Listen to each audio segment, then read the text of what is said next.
l'After Coupe du Monde avec MSN.fr, Gilbert Bribois. Bonsoir à tous, c'est l'After comme tous les soirs jusqu'à minuit. L'After le vrai et pas les copies, bien sûr, depuis la star des Champs-Élysées. After à suivre sur RMC, sur MSN et sur BFM TV tout à l'heure. Je souhaite la bienvenue à tous les internautes qui nous rejoignent ce soir sur MSN. Inscrivez-vous via Messenger, bien sûr, et je lirai toute la soirée vos meilleurs messages à l'antenne, évidemment. 2 huitièmes de finale aujourd'hui que l'on va analyser dans l'After. La qualification de l'Uruguay tout à l'heure face à la Corée du Sud 2-1 et la qualification après prolongation du Ghana ce soir face aux États-Unis. Le Ghana en quart de finale. C'est la 3e fois dans l'histoire de la Coupe du Monde qu'une équipe africaine arrive à ce stade de la compétition, après le Cameroun en 90 et après le Sénégal en 2002. Ce soir dans l'After, Coach Courbis est là. Salut Roland. Salut à tous. Patrick Bauma est là également. Salut Patrick. Salut tout le monde. Jean-Michel Larquet est avec nous également depuis l'Afrique du Sud. Bonsoir à tous. Salut Jean-Michel. Et Jean-François Pérez qui est là également ce soir avec nous. Salut Jean-François. Messieurs, bonsoir, c'est un plaisir. Le 32-16 est ouvert, le blog afterfoot.rmc.fr. Évidemment, messieurs, est-ce que vous vous êtes régalés? J'ai l'impression que dans l'assistance ici, il n'y avait que des Ghanéens. Roland. Disons que on a quand même une certaine sympathie pour cette équipe africaine qui reste la seule encore qualifiée, et donc on était pour le Ghana, c'est vrai. Patrick, est-ce qu'on doit considérer ça comme une surprise en tant que telle de voir le Ghana en quart de finale de la Coupe du Monde? Si on revient sur notre discours d'avant une compétition, non. Si on regarde ce qu'ont fait les équipes africaines, oui, mais le Ghana pris individuellement a été une nation qui s'est très bien comportée, et aujourd'hui elle a crânement joué sa chance et mérité sa qualification, il me semble. Jean-Michel, tu t'es régalé? Oui, sur les deux huitièmes d'ailleurs. J'ai trouvé qu'il y avait du rythme, qu'il y avait du suspense, qu'il y avait de l'engagement. Les fins de match m'ont beaucoup plu. Moi j'ai bien aimé. Ça s'est joué à peu de choses, d'un côté comme de l'autre. Pour l'Uruguay comme pour le Ghana, ça s'est joué à très peu de choses, tant mieux pour eux. T'es pas d'accord, je crois, Jean-François? On a été suffisamment sévère, je pense, avec les équipes africaines depuis le début de cette Coupe du Monde, à juste titre, pour ne pas sous-estimer ce soir la performance du Ghana.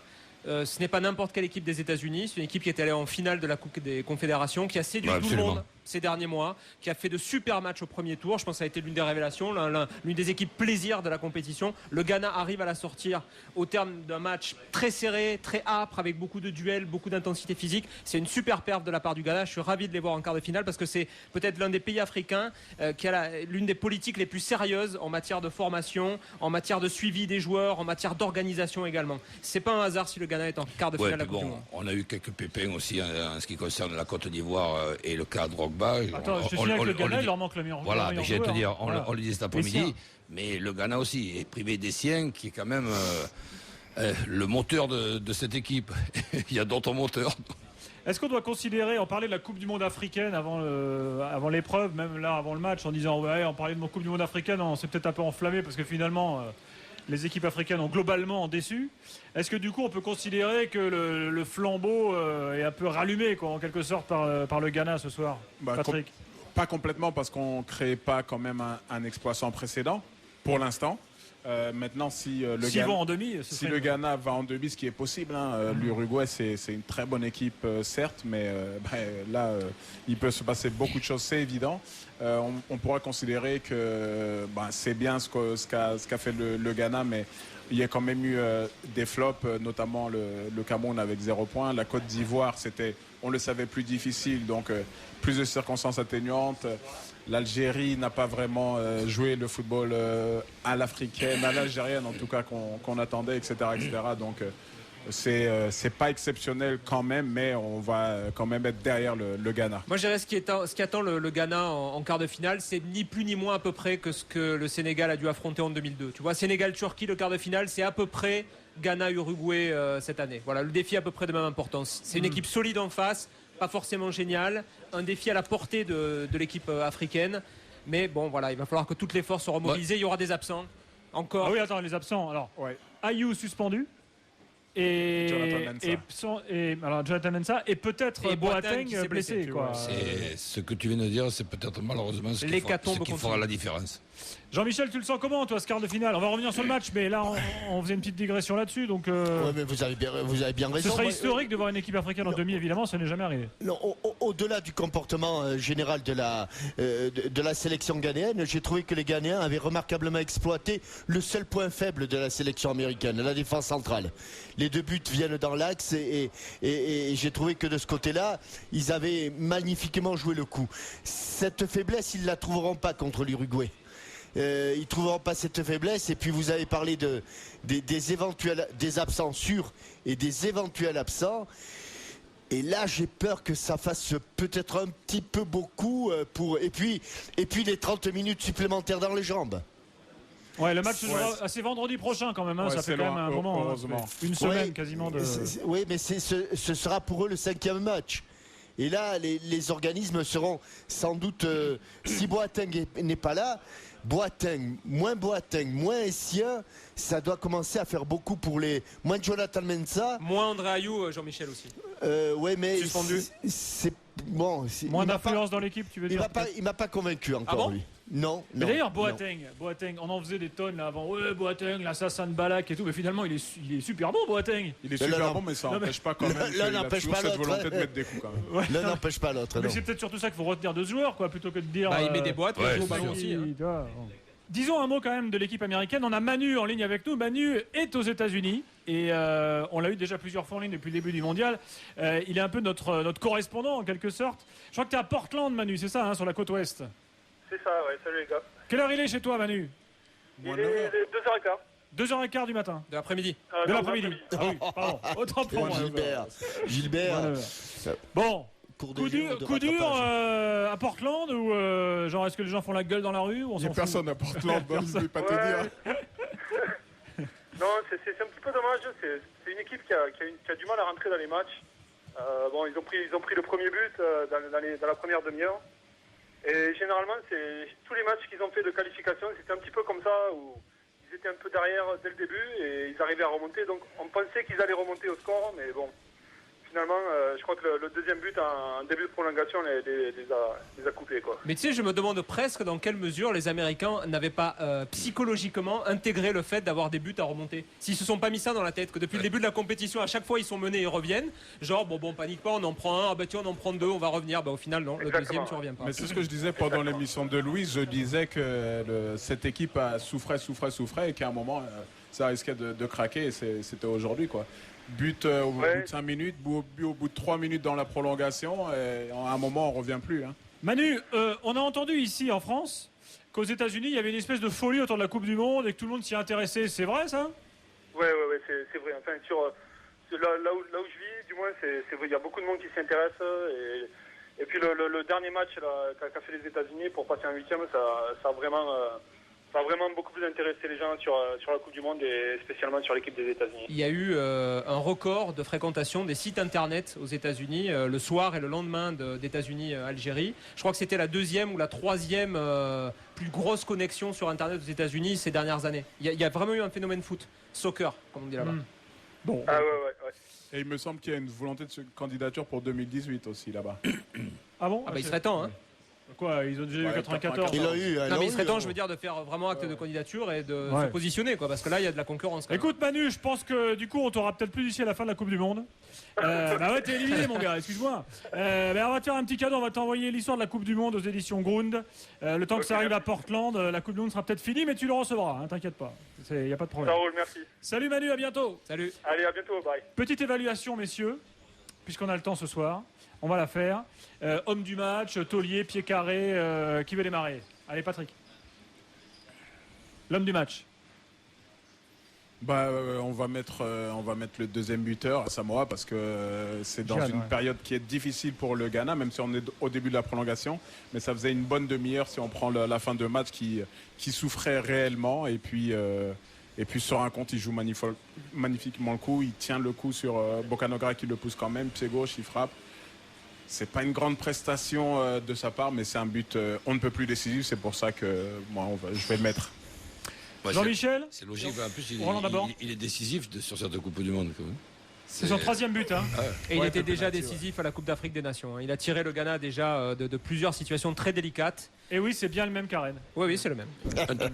C'est vrai, Jean-Michel. Oui, mais faut pas faire comme tout le monde. Moi, j'aimerais bien avoir Antonetti ce soir. Le mec, il devait être devant sa télé. Antonetti, il se dit, mais c'est pas possible. Non, mais franchement, Roland, tu vois. Non, mais attends, à Rennes, il a est fait pas une mal. bonne chose. Il alterne, comme on dit. Un peu facilement parce qu'il est pas mal. Il alterne, comme on dit, le bon et le moins bon. Mais bon, c'est quand même un client. Personne n'a cité Boateng. J'allais le citer, mais personne ne m'écoute. Taulier plutôt, non. Tant pis. Vas-y, Jean-Michel. Non, tu l'as dit, Bouffi. Boateng. Côté américain, il y a un joueur à sortir éventuellement Moi, j'aime beaucoup Bradley. Ah, Bradley. Ouais, il est bien, Bradley, ouais, c'est vrai. C'est un peu la mode dans ce mondial de prendre le fils de l'entraîneur. Tu vois, les entraîneurs prennent leur fils. Donc, rapport à Weiss. Il y a deux, il y a le fils de l'entraîneur de la Slovaquie et le fils de l'entraîneur. Domenech a un fils, mais je sais pas si. Joue au foot. Ouais. C'est moi qui en ai parlé, excusez-moi. Ah, tu vois, Jean-Michel, il se moque après. C'est une reconversion vraiment intéressante parce que le Ghana s'est longtemps longtemps été surnommé en Afrique le Brésil de l'Afrique parce qu'il y a tout le temps eu de beaux techniciens, un club notamment qui est l'Ashanti Kotoko qui a gagné beaucoup de Coupes d'Afrique, des footballeurs légendaires et c'est un football qui a su ces dernières années se moderniser, ne pas rester uniquement sur la technique, sur la vivacité des joueurs et qui a su créer un vrai commando quoi. C'est un pays qui excelle chez les jeunes, qui a remporté beaucoup de Coupes d'Afrique, champion du monde junior, qu'il avait fait en cadet auparavant. Voilà, tout ça pour dire que c'est vraiment pas un hasard. C'est un pays qui sait mener son football, même si c'est loin d'être le pays le plus peuplé de la région en Afrique de l'Ouest. Hein. C'est quoi? C'est 10-12 millions peut-être le Ghana. C'est pas énorme. C'est pas un réservoir énorme. Mais c'est un pays qui sait où il va. Il y a une politique. Merci les gars. C'est quoi ton programme, Jean-Michel, maintenant qu'il n'y a plus d'équipe de France là, tu as quoi comme match au programme? Demain, Argentine-Mexique et l'Arc et Foot le matin, bien sûr. Évidemment. Et ne le manquez pas, il y aura quelques petites choses croustillantes. Dans l'Arc et Foot. Ah non, t'en as trop dit ou t'en as pas assez dit là, Jean-Michel? Et puis. Je crois qu'il y aura peut-être des mecs du Conseil fédéral. Lundi, je fais le match qui est à Brésil-Chili. Ah. Pas mal la vie de Jean-Michel Larquet, hein, non Tu choisis tes matchs, Jean-Michel? Non, c'est pas moi, c'est Christian Jean-Pierre qui les choisit. Et Arsène Wenger. Je subis l'enfer. Bon, ça va, c'est plutôt agréable. Le Brésil, l'Argentine. Un truc qui m'intéresse, Jean-Michel, Gilbert et Jean-François, c'est de compter le nombre de prolongations qu'il y aura dans ces huitièmes de finale et m'amuser à voir un petit peu les jours de récupération qu'auront certaines équipes par rapport à d'autres. C'est pas impossible que c'est sur ça que se joueront certains matchs. On sait déjà Roland. Hein. Celles qui jouent demain joueront à nouveau vendredi. Oui, c'est pas s'il feront les prolongations ou pas. Voilà, mais après les matchs de lundi et de mardi, ça se jouera samedi en l'occurrence. Oui, mais ce qui veut dire, par exemple, l'Uruguay, c'est un détail. L'Uruguay qui aurait pu être remplacé par la France, si on peut s'exprimer ainsi, a quand même la situation la meilleure au niveau de la récupération. Donc jusqu'au bout de la Coupe du Monde, tu vas te flageller avec ça. Ah ben c'est pas grave. Je regarde pas ce que nous avons fait, je regarde ce que nous aurions pu faire aussi. Alors justement, l'Uruguay se qualifie 2-1 face à la Corée avec Suarez qu'on voit enfin très bon parce qu'on avait promis beaucoup. On l'avait pas énormément vu au premier tour, Jean-Michel, non? Pas très bon, surtout très opportuniste, parce que le second but est pas facile à mettre, mais le premier, il est beau, le deuxième, je peux te dire que le premier, il y en a beaucoup sur cette action-là, à angle fermé, qui ont le pied qui tremble. Lui, le sien ne tremble pas, et il la met au fond très nettement. Et puis il n'y a pas que lui, hein. Forlan a été bon jusqu'au bout. Quel joueur! Forlan a été bon jusqu'au bout et puis derrière n'oublions pas c'est le premier but, hein, celui des Coréens qu'ont encaissé les Uruguayens. C'est quand même la preuve d'une équipe qui est extrêmement bien équilibrée. Ça te séduit l'Uruguay, Roland? Ben oui, parce que finalement c'est pas une grosse équipe. Il y a pour moi 4 ou 5 joueurs vraiment très bons, les autres moyennement bons, mais au niveau de la discipline, au niveau de l'organisation, une fois de plus, on voit une équipe qui tire 100% si ce n'est plus des joueurs. Donc, quand tu vois les matchs de Diego Pérez, Jeff, c'est pas parce que c'est ton homonyme, mais c'est... Pas tout à fait, c'est avec un S, moi. Oui. Toi, tu es plutôt portugais, lui, il est complètement espagnol. Bah oui. À Pérez avec un... je te raconterai ma généalogie un autre jour, si tu veux. Mais Pérez, oui. Mais pour rester dans la comparaison, si on continue à se flageller, l'Uruguay, c'est vraiment l'anti-France, dans la mesure où c'est une équipe qui tire vraiment, qui ne pète pas plus haut que son séant, pour rester poli, et qui tire vraiment 100% de ce qu'elle peut tirer. C'est-à-dire que c'est solide derrière, ça bosse au milieu, et il y a 2 talents devant, et ils s'y tiennent. Pour tirer. D'ailleurs, il considère que la bonne longueur pour les jambes, c'est quand les pieds touchent par terre, les Uruguayens. Voilà, pas comme d'autres. Mais vous ne pouvez pas vous empêcher. RMC, l'after Coupe du Monde avec MSN.fr, Gilbert Bribois. La qualification de l'Allemagne qui a battu tranquillement l'Angleterre 4-1. La qualification de l'Argentine qui a battu tranquillement le Mexique 3-1. Quart de finale à venir. Donc vendredi entre l'Allemagne et l'Argentine. Je vous propose d'oublier pour l'instant, on en reparlera tout à l'heure après 23h avec Jean-Michel, on va oublier quelques minutes les erreurs d'arbitrage du jour. Le but anglais qui était valable et le but de Tevez ce soir qui était hors jeu. On va parler de la qualification d'abord de l'Argentine et y revenir quelques minutes. C'est globalement sans surprise, Roland. C'était attendu, quoi. La journée. L'Argentine. Oui, l'Argentine, oui. La victoire de l'Allemagne, on l'avait pronostiqué, mais sur un petit score, pas 4-1. Mais là, c'est plus une victoire, c'est une déroute des Anglais. L'Argentine, Daniel ? Pas de surprise attendue. Sans surprise, non. Ce qui est intéressant, c'est plutôt de voir comment l'Argentine évolue dans ce tournoi. On avait noté dans un match important, je crois que c'était le 2e, que Maradona pouvait donc se priver de Vérone, qui était l'un de ses hommes de base, l'un de ses chouchous. Il avait dit c'est avec lui qu'il fera la Coupe du Monde et il avait été pas mal critiqué pour ça. Il avait joué avec Maxi Rodriguez, j'avais trouvé que ça équilibrait bien plus le milieu de terrain, ça avait été beaucoup plus convaincant. Il continue, Maradona, de parfaitement gérer la situation. Jonas était également l'arrière droit que tout le monde trouvait un peu trop fébrile. Là encore, il réussit à s'adapter, à regarder. Il maîtrise totalement les événements, son groupe, qui a l'air plus motivé que jamais. Ce 8e, parce que c'est une chose de dire ça va être bon parce que c'est le Mexique et que tu fais tout mieux que le Mexique, donc tu dois le battre.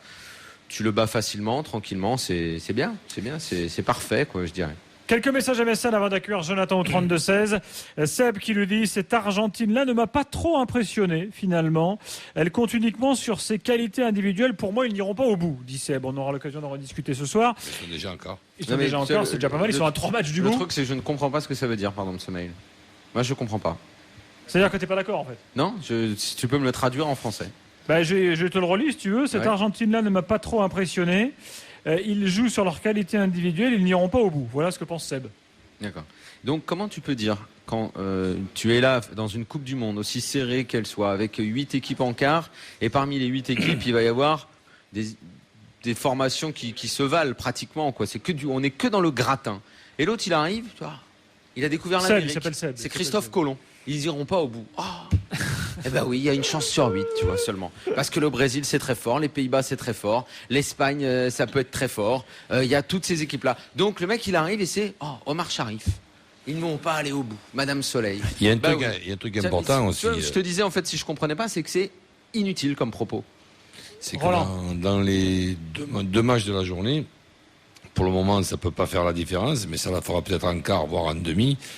Aucune des équipes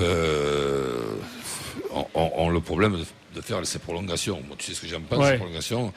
Mais bon, elles existent. Même si là on est dimanche et que le quart de finale sera vendredi, ça fait quand même un moment. C'est pas pareil. Tu tires sur un organisme pendant 120 minutes, ça n'a rien à voir avec 90 minutes et tu le payes après ou au match d'après ou le match d'après. Sauf que si tu le payes, ça veut dire que ça fait partie de la compétition, que c'est une gestion et que si certains ont besoin d'avoir les prolongues, eh ben ça veut dire qu'ils ont la prolongue, ça veut dire qu'ils n'ont pas réussi à se qualifier avant, que d'autres oui. Un coach est là pour ça, pour gérer l'effort, le physique, et toutes les coupes du monde se sont jouées comme ça. C'est peut-être un manque de chance aussi, que si par exemple tu as un mauvais coup de sifflet qui te fait faire, il peut y avoir, c'est vrai. Ouais, c'est juste l'histoire du football en fait. Messieurs, François, un autre message MSN qui lui dit ça y est, c'est fini pour le Mexique, mais je pense que c'est également fini pour Rossetti, l'arbitre, en l'occurrence, qui a accordé le but de Tevez.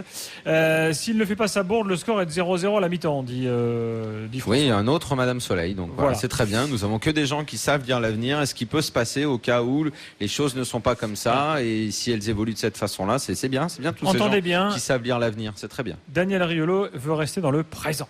Le présent, c'est important. Non, c'est pas le présent. C'est comment un type peut dire. Comment quelqu'un peut dire s'il ne se passe pas ça, il se passe ça. C'est par définition, avec le si, c'est du conditionnel. Mais Jonathan, ils affirment. C'est fabuleux. Si tu as un but qui fait 1-0, qui est annulé, ça fait 0-0. Oui, mais au moment où ça a lieu, tu sais pas si ça va se terminer en 0-0. Donc on peut pas dire un truc pareil. Jonathan, bonsoir. Bonsoir. Jonathan, qui est notre Jonathan, spécialiste de l'Argentine. On disait avant le match qu'on était plutôt, confiant pour les Argentins. Ça s'est confirmé. Oui. Jonathan, t'as pas tremblé à aucun moment, j'imagine? Non, j'ai pas tremblé, mais moi j'apporte un petit bémol parmi les louanges que Daniel a dressées. J'ai trouvé qu'en première mi-temps, il y avait eu un manque flagrant de maîtrise à la récupération de la balle. Et j'ai trouvé que Mascherano était vraiment très très seul au milieu. J'ai trouvé que le bloc équipe était coupé en deux. Entre la ligne de 5, les Higuaín, Tevez, Messi, Di Maria, Maxi, qui redescendaient pas assez. Et j'espère que dans l'optique des quarts de finale contre l'Allemagne, on va voir le retour de Juan Sebastián Veron dans le 11 pour rééquilibrer le bloc équipe et redonner le tempo juste au milieu de mais Jonathan, tu n'ignores pas quand même que l'Argentine a un adversaire quand elle joue. Je n'ignore pas. Et que donc au milieu de terrain, ce que tu soulignes est vrai, mais c'est aussi, et notamment il y a un moment dans la première période où le Mexique joue très bien.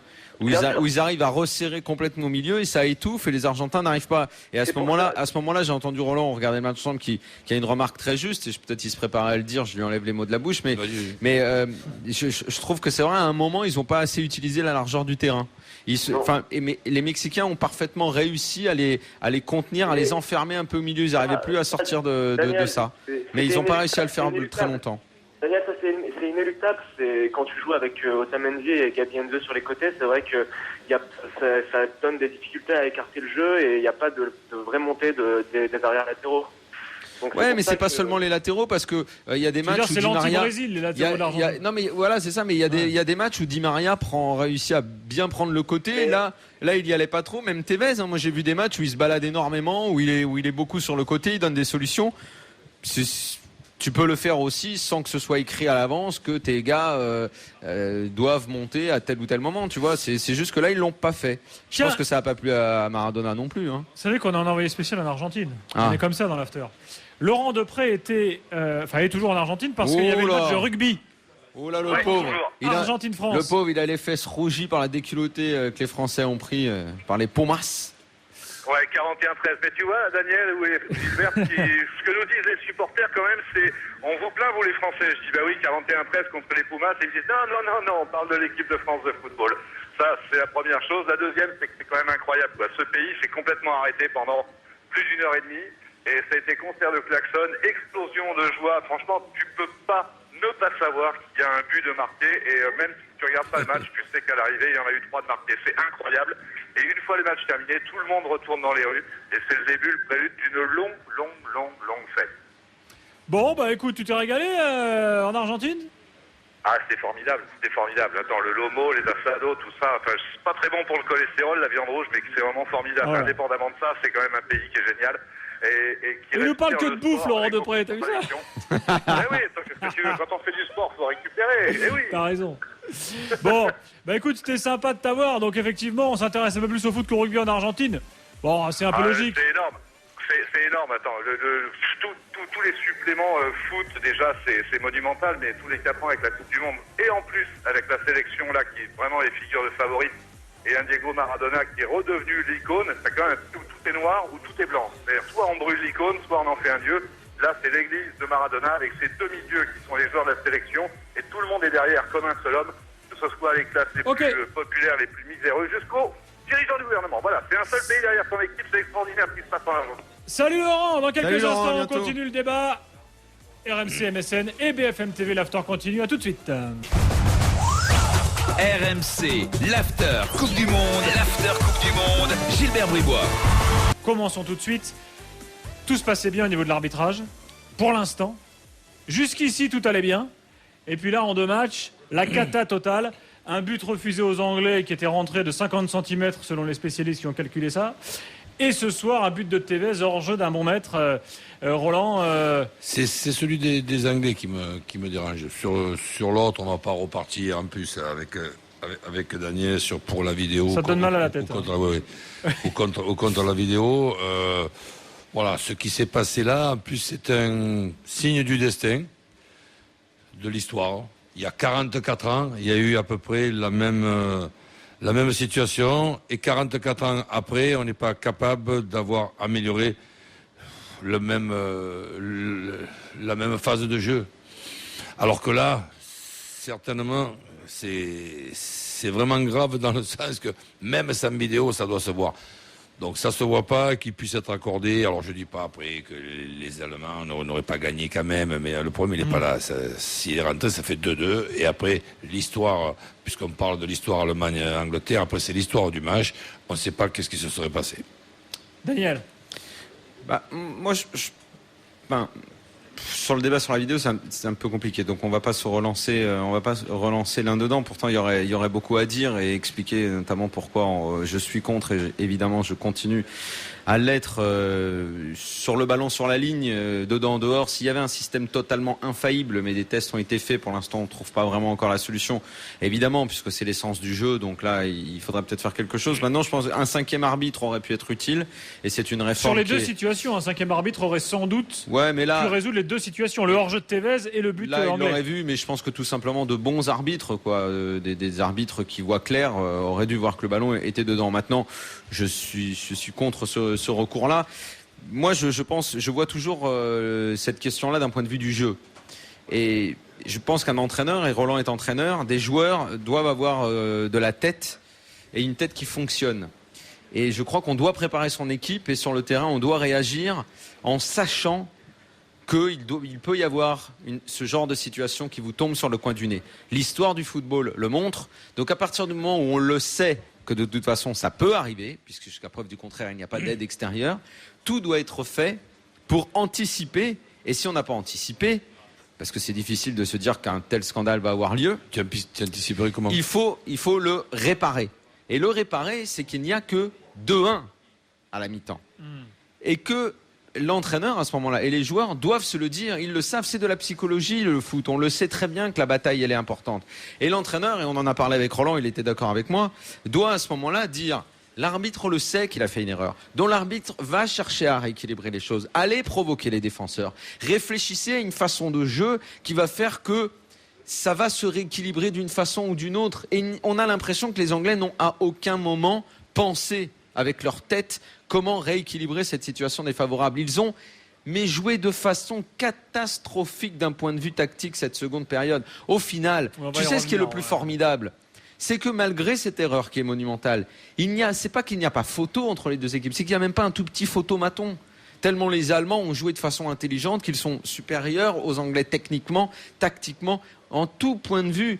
Les Anglais aujourd'hui, moi si je suis Anglais, je ne vais pas pleurer sur ce qui s'est passé. Je me pose des questions sur le niveau de mon championnat qu'on dit si fort et qu'il est peut-être pas tant que ça. Je me pose des questions sur le niveau de mon championnat où des clubs sont au bord de la ruine. Je me pose des questions sur un coach qui est l'un des meilleurs au monde mais qui n'a pas trouvé les solutions, sur des joueurs qui n'ont pas su répondre à une situation donnée. Moi je me pose ces questions-là et après, quand moi j'ai tout fait comme il faut, je vais me plaindre et me dire oh là là, quel arbitre il nous a eu.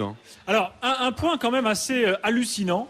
Vous vous souvenez de l'arbitrage vidéo de la finale du Mondial 2006 où donc l'arbitre espagnol, 4e arbitre, avait averti l'arbitre central du coup de boule de Zidane. Ce soir, Rossetti, parce que ce qui est d'autant plus hallucinant, sur les écrans géants du stade, donc cet après-midi. Oui, on en est sûr. Rossetti, alors ça demande confirmation officielle de Rossetti, mais Rossetti aurait vu sur l'écran que le but était validé. Aurait vu, ouais. Et il a tout de même suivi son juge de touche, parce que les arbitres, c'est aussi une équipe, et que le juge de touche lui disait pour moi, il n'y a pas but. Dans la comparaison que tu donnes, moi aussi j'ai pensé à ça tout de suite. Elle n'est pas bonne à 100%, notre comparaison, parce que là, l'arbitre du centre se trouve dans une situation de déjuger l'arbitre de touche, de déjuger l'arbitre. Ça, il peut le faire, Roland, c'est pas un souci, ça. Il peut le faire, mais c'est difficile. Mais ils le font jamais, les arbitres centrales de déjuger. C'est bien le problème. Mais c'est ça le problème. Arrêtons de parler de la vidéo, parlons des structures. Attends. il lui apporte la solution parce qu'il ne sait pas pourquoi le gars il est par terre. Donc c'est pas tout à fait pareil. Daniel. Mais c'est ça qui est important. C'est pourquoi on ne change pas la façon de faire. Restons humains, restons avec des hommes et gardons cette dimension psychologique qui te plaît tant, toi, quand tu es sur le banc, Roland, parce que tu as tout ça à gérer. Tu dois te dire, il s'est passé ça, l'arbitre il a fait ça, donc peut-être qu'il va... Mais on tuera l'essence même de ce jeu en y mettant de la technologie. Au contraire, réformons plutôt la façon de faire. Pourquoi cet arbitre va voir son assistant? Pourquoi il ne déjuge pas? Pourquoi il dit pas, mais t'es sûr? Non, machin. Bon, c'est très simple, non? À sa décharge. Et un 5e arbitre, ça nous aiderait. À sa décharge. 5e arbitre, il l'aurait vu. Dans le feu de l'action, le mec est là, 8e de finale de Coupe du Monde. Ouais. Match regardé par la terre entière. Il se dit, qu'est-ce que je fais? Je suis l'écran géant que j'ai vu là? Je suis mon assistant. Si je suis l'écran géant, on va me dire que j'ai utilisé la vidéo alors que j'ai pas le droit. Mais il dit qu'il l'a pas fait. Et puis voilà, soyons malins. Je sais pas moi. Mais il peut aller. Il faut qu'il mente quoi. Mais non, mais il peut. De toute façon, c'est ce qu'ils ont fait il y a 4 ans. Il peut aller déjuger. Et puis de toute façon, quand on fait le bilan, le cas de figure qui a eu lieu là, quand est-ce que c'est arrivé? Ça n'arrive jamais. Aussi nettement comme ça. Il y a une finale de Cannes, un péno. Ouais, je me souviens. En 92, je crois. Il y en a pas, donc c'est tellement rare. Il suffit juste d'ouvrir les yeux. Il faut que les mecs soient bons. La distance du ballon derrière la ligne, je pensais que ça doit être à peu près la même quand Zizou fait la panenka à. Non, Zizou c'est plus près. Buffon. C'est plus près. Zizou c'est plus près encore de la ligne. Mais alors, ça pose pas de souci. Et il le voit quand même. Donc. Et il le voit. Mais bon, là, c'est sur un penalty. La penalty, tout le monde. Ouais, voilà. Mais là, il fait une erreur. Enfin. Il y a des bons, il y a des mauvais arbitres, quoi. Mais je te dis, moi, dans ce débat, c'est toujours le jeu qui m'intéressera plus, c'est savoir pourquoi les Anglais ont été si mauvais après. Alors, un truc intéressant, ce sont les réactions en Angleterre, en Allemagne après le match. En Angleterre, assez étonnamment, j'allais dire, on n'a pas trop fustigé la décision, la mauvaise décision de l'arbitre. On a surtout dit, on a été nul. Mais oui. De toute façon, on a été nul. Capello est à côté de la plaque, bien sûr. Et on a tout mis sur Capello. En gros, on a tout mis sur Capello. Et en Allemagne, on a dit la vengeance de 66, parce qu'en 66 le but n'est jamais rentré. Ça y est, on est vengé tant d'années plus tard. Sur ce que disaient les Anglais. Cela dit, il est vrai que le but n'était pas rentré en 66, hein, puisqu'on a revu les images cet après-midi. On n'en sait rien. Mais si, on a revu les images cet après-midi. Mais c'est tes yeux qui le disent. Ah oui, c'est mes yeux qui le disent. Ah oui, effectivement, c'est tes yeux, c'est ton regard sur la chose. Moi, j'ai encore vu ça cet après-midi. J'étais là, je dis. Ah oui, non, bon. Mais justement, est-ce que sur un plan technologique avec les appareils de maintenant, on a la réponse? Non, on l'a pas. Mais on l'a pas. Moi, en voyant l'image après-midi, tu vois que le ballon en 66 n'a pas totalement franchi la ligne. Et toi, tu le vois. Mais ce qui est étrange, c'est que la ligne est bizarrement large. Pour tout un pays, voilà. Ah oui, alors là. En 66, t'avais des lignes de but, t'as l'impression qu'elles faisaient un demi-mètre. Pour tout un pays en Angleterre, t'as qu'à les rentrer. C'est la faute à la ligne. Peut-être. C'est ça. Bon, bref. On oublie ces péripéties d'arbitrage pour parler quand même du jeu.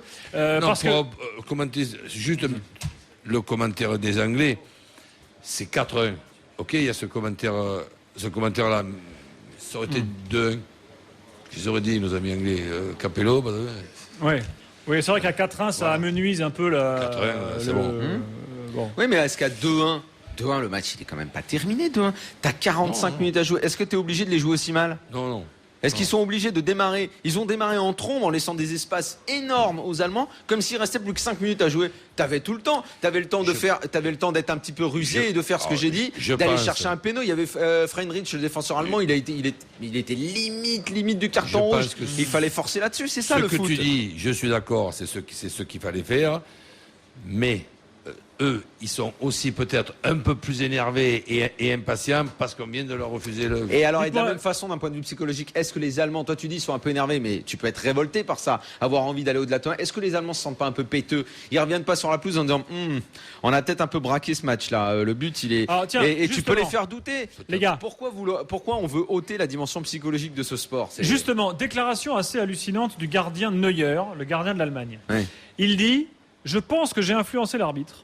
Parce qu'en fait, j'ai récupéré le ballon très vite et j'ai relancé très vite. Voilà, on est encore dans la guerre psychologique. Je n'ai montré aucun doute sur l'action.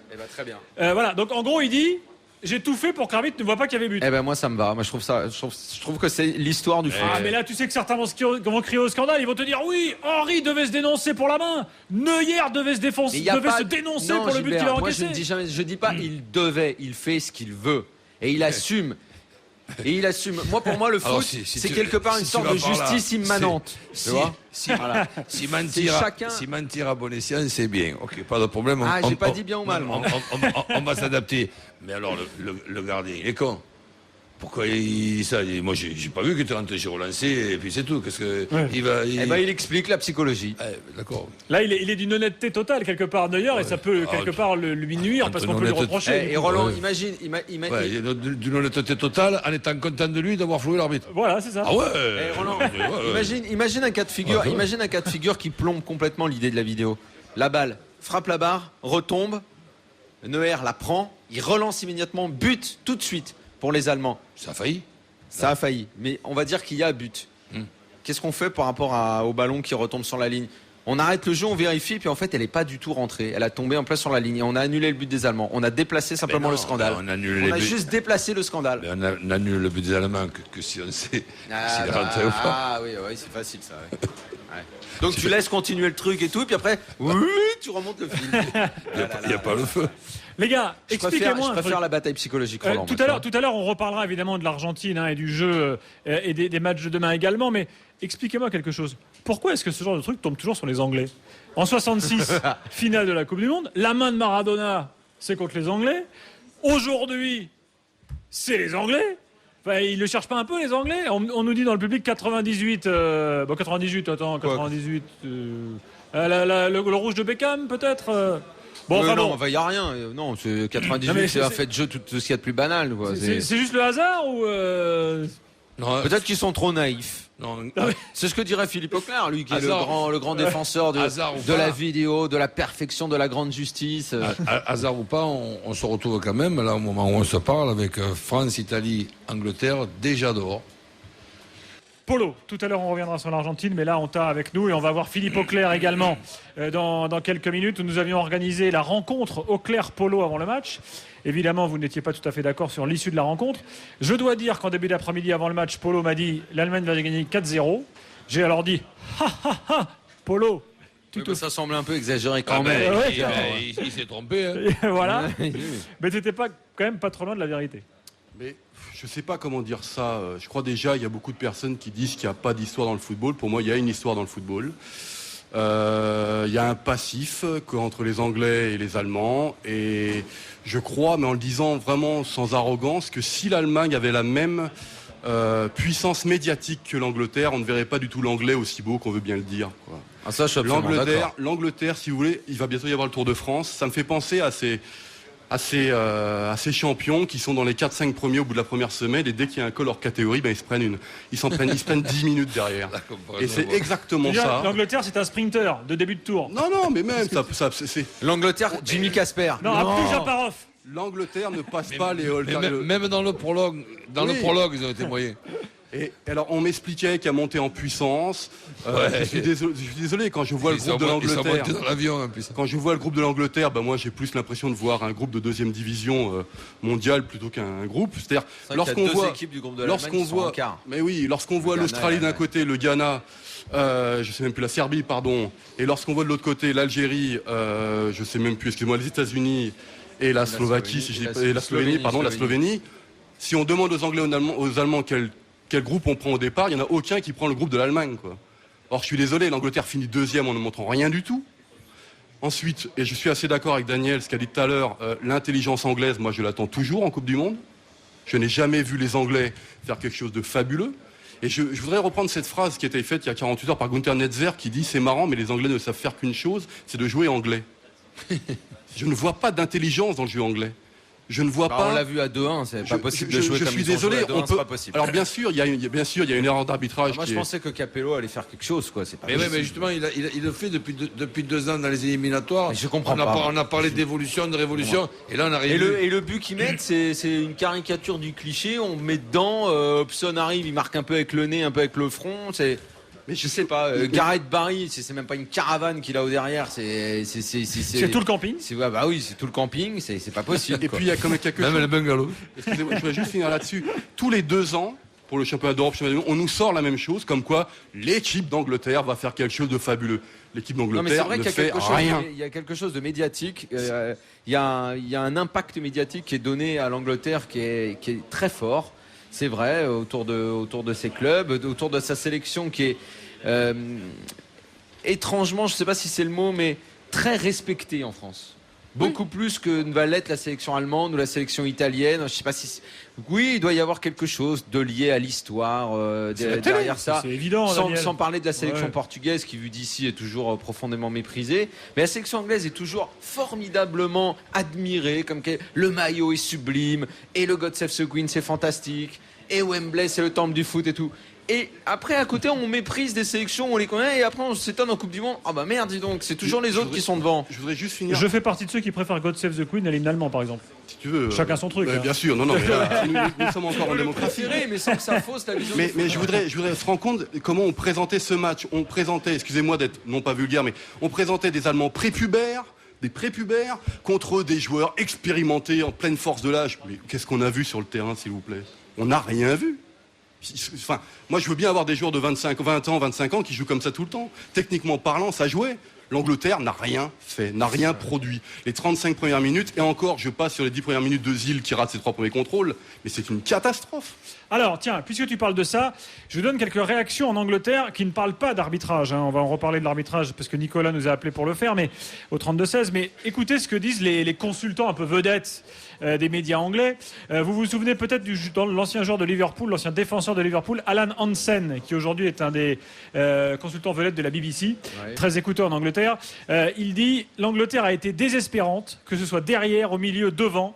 Le système et l'entraîneur, sur tous les aspects, c'était minable. Les fondamentaux n'étaient pas là. Je pense que Capello doit partir. Ils ont été mauvais. Pas juste sur ce match, mais durant tout le tournoi. Voilà ce que dit Hansen. Que dire à ça? Il a 1000 fois raison. Shearer en rajoute. Alors Shearer, il envoie. Je ne sais pas qu'il était consultant déjà. Shearer, mais... forcément, ça n'a pas dû jouer exactement comme il conçoit le football, à savoir on balance tout devant. Shearer, il dit. Shearer, c'est quand même ça. Ouais, bah alors attends, justement, Shearer a dit l'Angleterre a été désespérante du début à la fin. Je ne sais pas si c'est parce qu'il n'aimait pas le sélectionneur ou le système, mais les cadres n'ont pas été au niveau. Voilà ce que dit Shearer. Et il conclut en disant un seul truc résume tout. Dans le dernier quart d'heure, on a besoin de marquer. On fait rentrer Esquet, qui a jamais marqué un but de sa vie, dit Shearer. Je pense que Esquet va apprécier. Voilà. Ils envoient les mecs en Angleterre. Le truc, c'est que cette histoire de système de joueurs, moi je veux bien, mais pendant 2 ans, ça se passe super bien après l'Euro où l'Angleterre n'est pas. Pour continuer sur ce que disait Polo il y a 2 minutes, mais l'Angleterre n'est pas à l'Euro. C'est quand même aujourd'hui ne pas aller à l'Euro, c'est quand même c'est fort quoi. Tout le monde se qualifie. Oui, ils se font éliminer avec la Croatie. Voilà. Donc ils n'y sont pas. Capello arrive, il reprend l'équipe en main, tout se passe bien. On se dit Capello partout où il va, ça marche.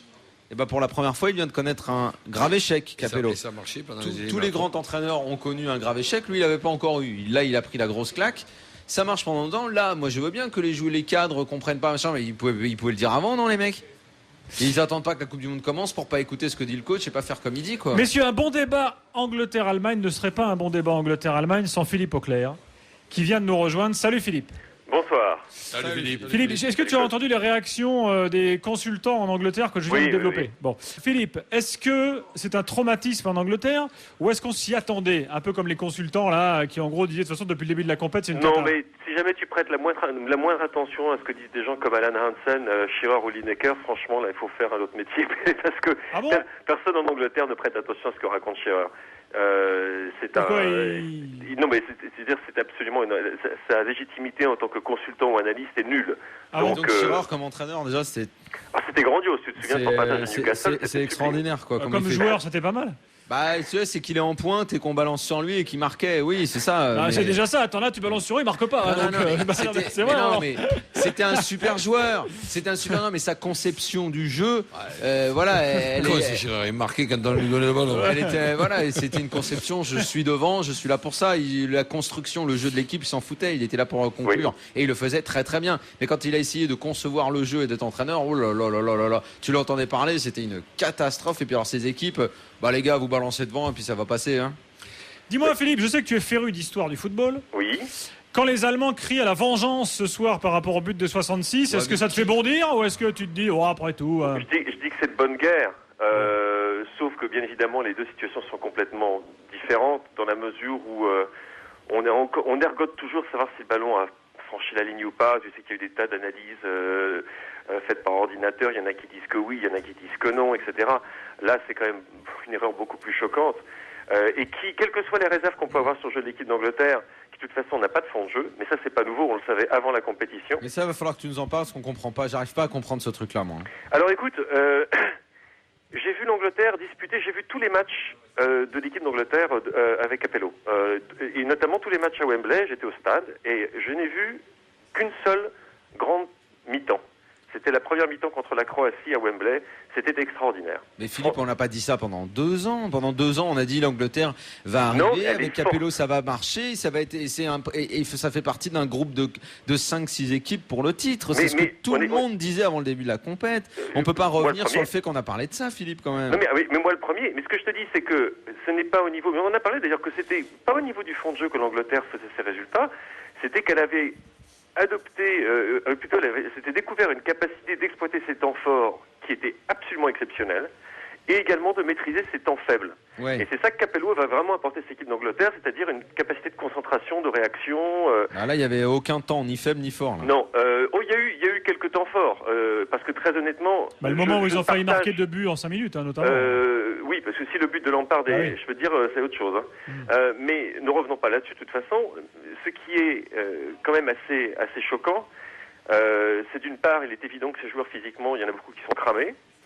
C'est la confirmation de moi ce que je dis, et je me fais insulter pour ça depuis 1 an, c'est-à-dire que John Terry est fini.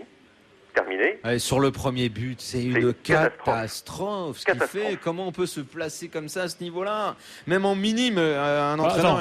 sur le premier but, tort partagé avec Hudson et avec James. Impossible. Oui, James, moi je l'absous James. Il y a sur une première faute, tu peux pas partager un tort, Gilbert. James, il a le droit de sortir plus vite. James, il a aussi le droit d'attendre que son défenseur central fasse son boulot. Voilà.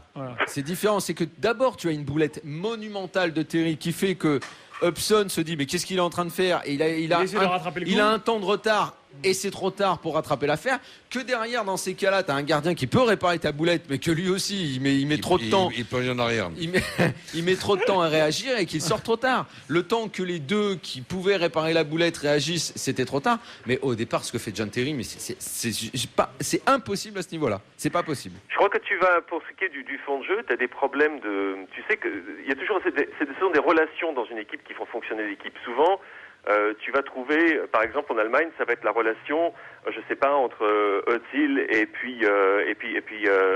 Klose ou Podolski. Ouais, Philippe. Mais en Angleterre, tu n'as pas, et tu as eu des moments où tu avais ce type de relation. Et il y a une relation qui existe et qui est très forte, c'est Gerrard et Rooney. Or, en l'occurrence, c'est ça quand même l'énorme erreur de Capello. Et je veux dire, ça c'est en Angleterre, par contre, on est tous d'accord là-dessus. C'est le fait que lorsque tu as un joueur qui quand même marque 33 buts avec son club dans une position d'avant-centre qui dit préféré, que tu as Steven Gerrard qui est sans doute l'un des tout meilleurs milieux de terrain offensifs de sa génération, et que tu le fais jouer sur son mauvais pied sur le côté gauche, et que tu mets devant, Defoe, pas mal. Je veux dire, il n'a pas été ridicule dans cette Coupe du Monde. Mais très honnêtement, tu te prives d'un atout énorme. Et on revient toujours au même truc. C'est une équipe où tu ne peux pas jouer avec Lampard et Gerrard dans la même équipe. Philippe, mais le problème, tu sais ce qui doit être très dur en Angleterre aujourd'hui, c'est que quand tu parles du fiasco des Bleus, tu constates que ça dure depuis 2 ans, que ça va pas, que tout ceci. Quand tu parles du fiasco de l'Italie, tu vois bien, tu le pressentais parce qu'il y avait cette histoire de renouvellement de génération. Lippi a peut-être jugé que certains étaient prêts alors qu'ils ne l'étaient pas. Les matchs de préparation n'étaient pas excellents. Il y avait pas. L'Angleterre, depuis 2 ans, ça marchait. Gerrard, Lampard, on disait qu'on avait trouvé la solution. Gerrard qui joue à gauche, ça lui arrive. Tu sais, il peut rentrer, frapper. Il l'a déjà fait. Je l'ai vu faire des bons matchs comme ça. Et puis Capello a essayé. Gerrard juste derrière Rooney. Ça a commencé avec Eski. Et là, d'un coup, ça s'écroule. C'est ça qui va être très dur pour les analystes en Angleterre. C'est que ça a marché et que d'un coup, messieurs, sur 4 matchs, on n'a rien vu. Philippe, très rapidement, très vite, parce que Polo veut placer un mot et André nous attend au 32-16. Vas-y. Oui, parce que ce que dit Daniel, moi, c'est un truc. Ça me fait penser à 2 choses. La première, c'est que c'est la Coupe du Monde est la première fois où Capello a eu ses joueurs sur une durée de temps très longue. Le type de régime qu'il a imposé dans les camps d'entraînement d'1 semaine, etc., les joueurs étaient prêts à l'accepter. Sur une durée plus longue, il y a eu beaucoup de problèmes dans le vestiaire. Première chose. Deuxième chose, John Terry, et on en saura plus, a eu une influence désastreuse sur ce groupe, et ce groupe est peut-être en train de payer à retardement ce qui s'est passé pendant l'hiver avec Wayne Bridge et tout le tumulte qui s'en est suivi, parce qu'on sait qu'il y a des problèmes de clans et de fractures dans le vestiaire. Ce qu'on ne savait pas, Daniel, c'est qu'elles étaient... Donc l'histoire de cocufiage de Terry a des conséquences directes sur le jeu. sur le fait que tu n'as plus de relation qui se passe entre des joueurs. Après, il faudra pas oublier de parler du problème. Et Polo disait tout à l'heure quelque chose de très juste, c'est l'impact médiatique de la Première Ligue est tellement exagéré qu'il fait oublier des carences monumentales. Oui, moi, Gareth Barry, depuis le temps que j'en entends parler en bien, Gareth Barry, c'est pas un joueur international. J'ai une petite question, parce que je suis toujours un petit peu énervé quand je vois un peu comment les médias s'occupent un peu de l'équipe d'Angleterre et en général du football anglais. Et quand je le dis, mais je le dis sans méchanceté, que moi, encore une fois, j'ai vu la baudruche médiatique anglaise qui a explosé, quoi. Oui. Donc, parce que je trouve qu'il y a un décalage. Et je te promets que je respecte le football anglais. J'ai pas de souci par rapport à ça. Ce que je trouve très grave, c'est qu'on nous vende des latéraux fabuleux. Et moi, j'avais très peur, parce que, bien entendu, je suis la génération mainstream, là, de toujours penser la même chose. Quand je vois Müller, le jeune Müller, que beaucoup de gens critiquent, qui se fait manger par Heinze en match international, qui a du mal en Ligue des Champions contre, j'ai envie de dire, les grands défenseurs, et qui n'a eu aucun problème contre Ashley Cole, ou de l'autre côté, quand je vois Johnson et je vois Özil, comment il s'amuse avec lui, je me dis qu'il y a un vrai décalage médiatique.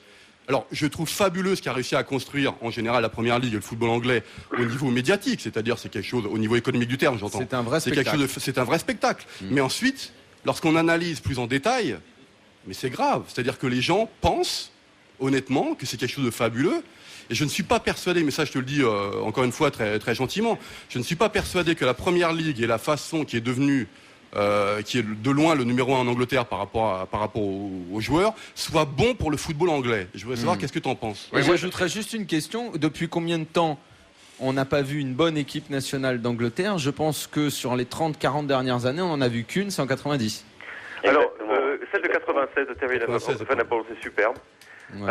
Je pense que celle de Glenn Hoddle en 98 est très sous-estimée. Et que c'est une équipe, n'oublions pas les circonstances dans lesquelles elle quitte la compétition à Saint-Etienne, quand même. Et c'était une belle équipe, c'était une très très belle équipe. Le problème qu'on a, c'est que... Qu'est-ce que tu penses de ce que dit Polo sur Je suis pas en désaccord total, en sens que je pense qu'on a tendance à tout faire dans l'hyperbole en Angleterre. Une fois on va être champion du monde, après on est pique que pendre, etc. Non, il y a un manque de réalisme absolu.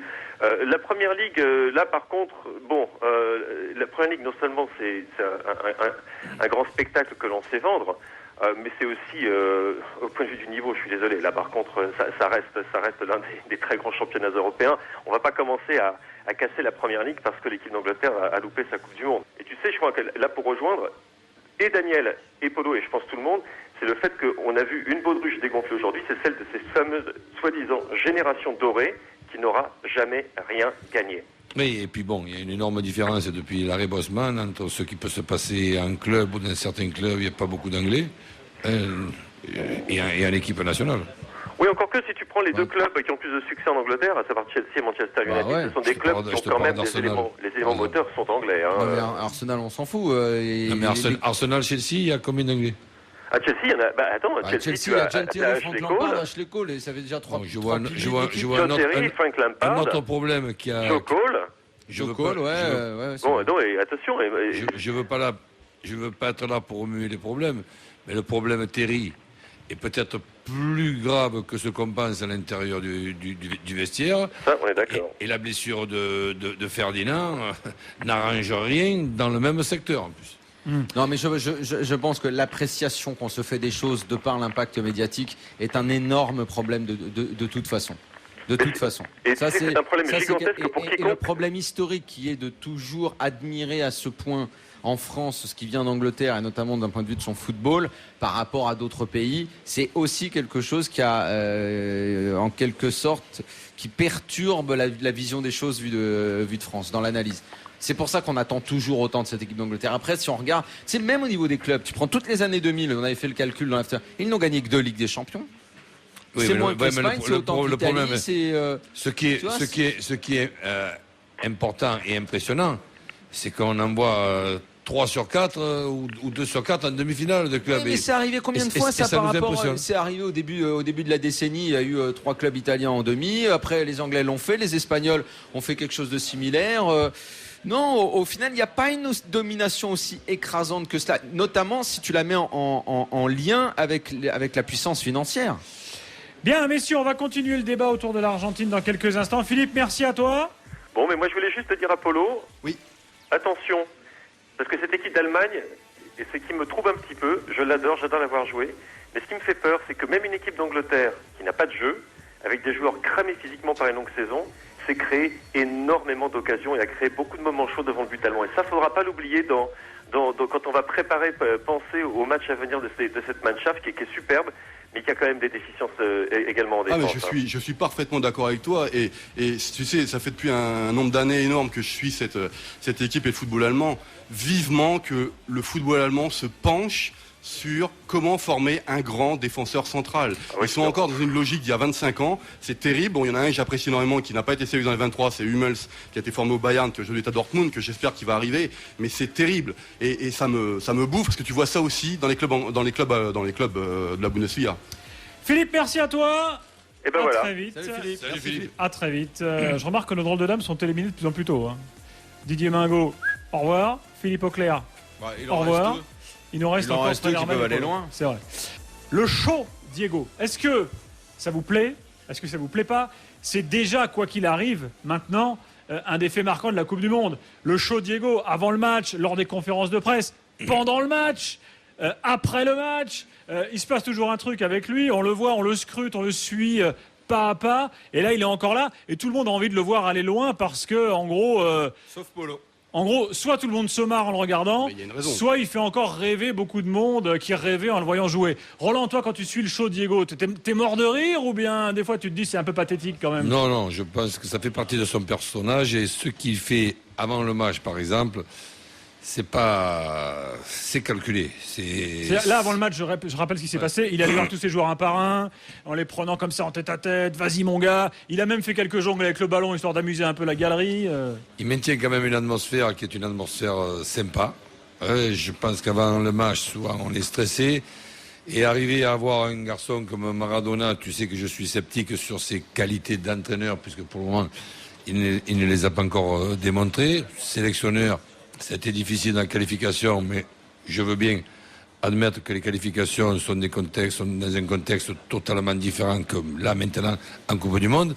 Et voir que ce garçon est capable, en même temps, de décontracter ses joueurs, tout en maintenant un certain sérieux pour qu'ils restent concentrés et faire un mélange des deux, c'est sûr que ça, c'est pour moi une très très bonne chose. Daniel, tu es de quel avis ? Diego est parfait. Diego est parfait, quoi qu'il arrive. Sur ce que je vois, il n'y a rien à dire. Même le costard ? Oui. Cintré un peu au niveau du bas ? Le costume, ça va pas. D'accord. Le costume, lui et ses deux potes, là, c'est porte-flingue. Ses deux adjoints, oui. Ah là, ça va pas. L'action de Fursac a chuté depuis qu'il porte des costumes. Alors, Polo. Jimmy Conway, Henry Hill et... Polo, comment voit-on Diego en Allemagne ? Diego en Allemagne, on Carbone dans Les Affranchis. Monsieur Riolo. Diego en Allemagne, on l'a surtout vu au mois de mars, il y a eu le match amical Allemagne-Argentine. Tu peux nous rappeler le résultat, je ne l'ai pas en tête. 1-0, mais il y aurait pu y avoir 4-0 pour l'Argentine. Ça a été catastrophique. Oui, ça a été catastrophique pour l'équipe d'Allemagne.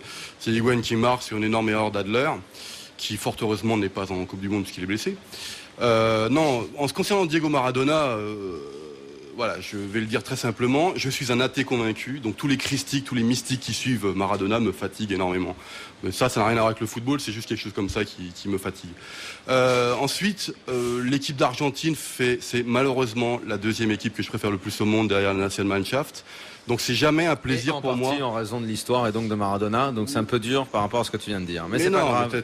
Non, défends pas ce que j'ai dit. Et donc c'est deux équipes que j'adore, donc les rencontrer. Voilà, j'ai toujours un petit pincement de cœur. Est-ce qu'il fait rêver les gens en Allemagne, ce gars-là, ou est-ce qu'il énerve ? Mais comme tout, ça dépend. On va dire que les penseurs de football allemand sont fatigués par Maradona. Son comportement qu'il y a eu au mois de mars, où il a toujours son cigare, a un petit peu fatigué les Allemands. Ah oui, on ne fume pas dans les lieux publics en Allemagne. Non, mais voilà. C'est sûr. Maintenant... Il est pas très pote avec votre idole, là, le chanteur pour dames à Miami, là. Steve Beckenbauer. Ouais. Mais non, mais. Bon, moi je voudrais juste parler football. Je vais juste parler football. Ce qui m'intéresse, c'est que moi ce match-là, je le définis. Tu sais que c'est un bavarois et quand tu connais l'accent bavarois, tu sais que c'est pas un chanteur. Ce qui m'intéresse pour moi, c'est deux définitions du football que j'ai, c'est que c'est l'inné contre l'acquis, quoi. C'est-à-dire c'est l'inné, c'est le génie argentin. Football de rue dans tout ce que ça veut dire, et puis c'est l'acquis, c'est-à-dire lorsque tu vois beaucoup de combinaisons allemandes qui sont faites, c'est des choses qui sont répétées 1000 fois, c'est du travail, c'est les deux façons pour moi très différentes d'aborder le football. Bien entendu, la plus fabuleuse des deux, c'est le mix des deux, ce qu'on appelle en Allemagne le Mischung, ce qu'on essaye Ce qu'on essaye d'avoir aujourd'hui avec Özil, par exemple. C'est l'Italie quand ça marche bien. C'est par exemple, mais c'est Özil qui est en fait d'origine turque et qui le dit très bien. Il dit, moi j'ai mes origines, comme dit Daniel, on peut câliner le ballon, mais il dit ma mentalité est allemande dans le désir de gagner. C'est la même chose quand je vois Khedira. C'est ça qui m'intéresse. Maintenant, si on revient au match, plus sérieusement, je pense que ce sera très difficile pour l'équipe d'Allemagne, parce qu'elle est jeune, parce qu'elle a des faiblesses. Je pense à sa défense, tout son côté gauche. Maintenant, j'ai commencé tout à l'heure avec une métaphore avec le cyclisme. Je pense je vais faire pareil. Il va falloir essayer d'être un suceur de roue, être derrière.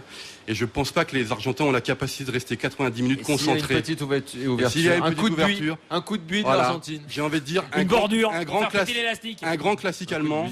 Mettre une fringale dans les 10 dernières minutes. Roland, et là, pour conclure sur Diego, Roland.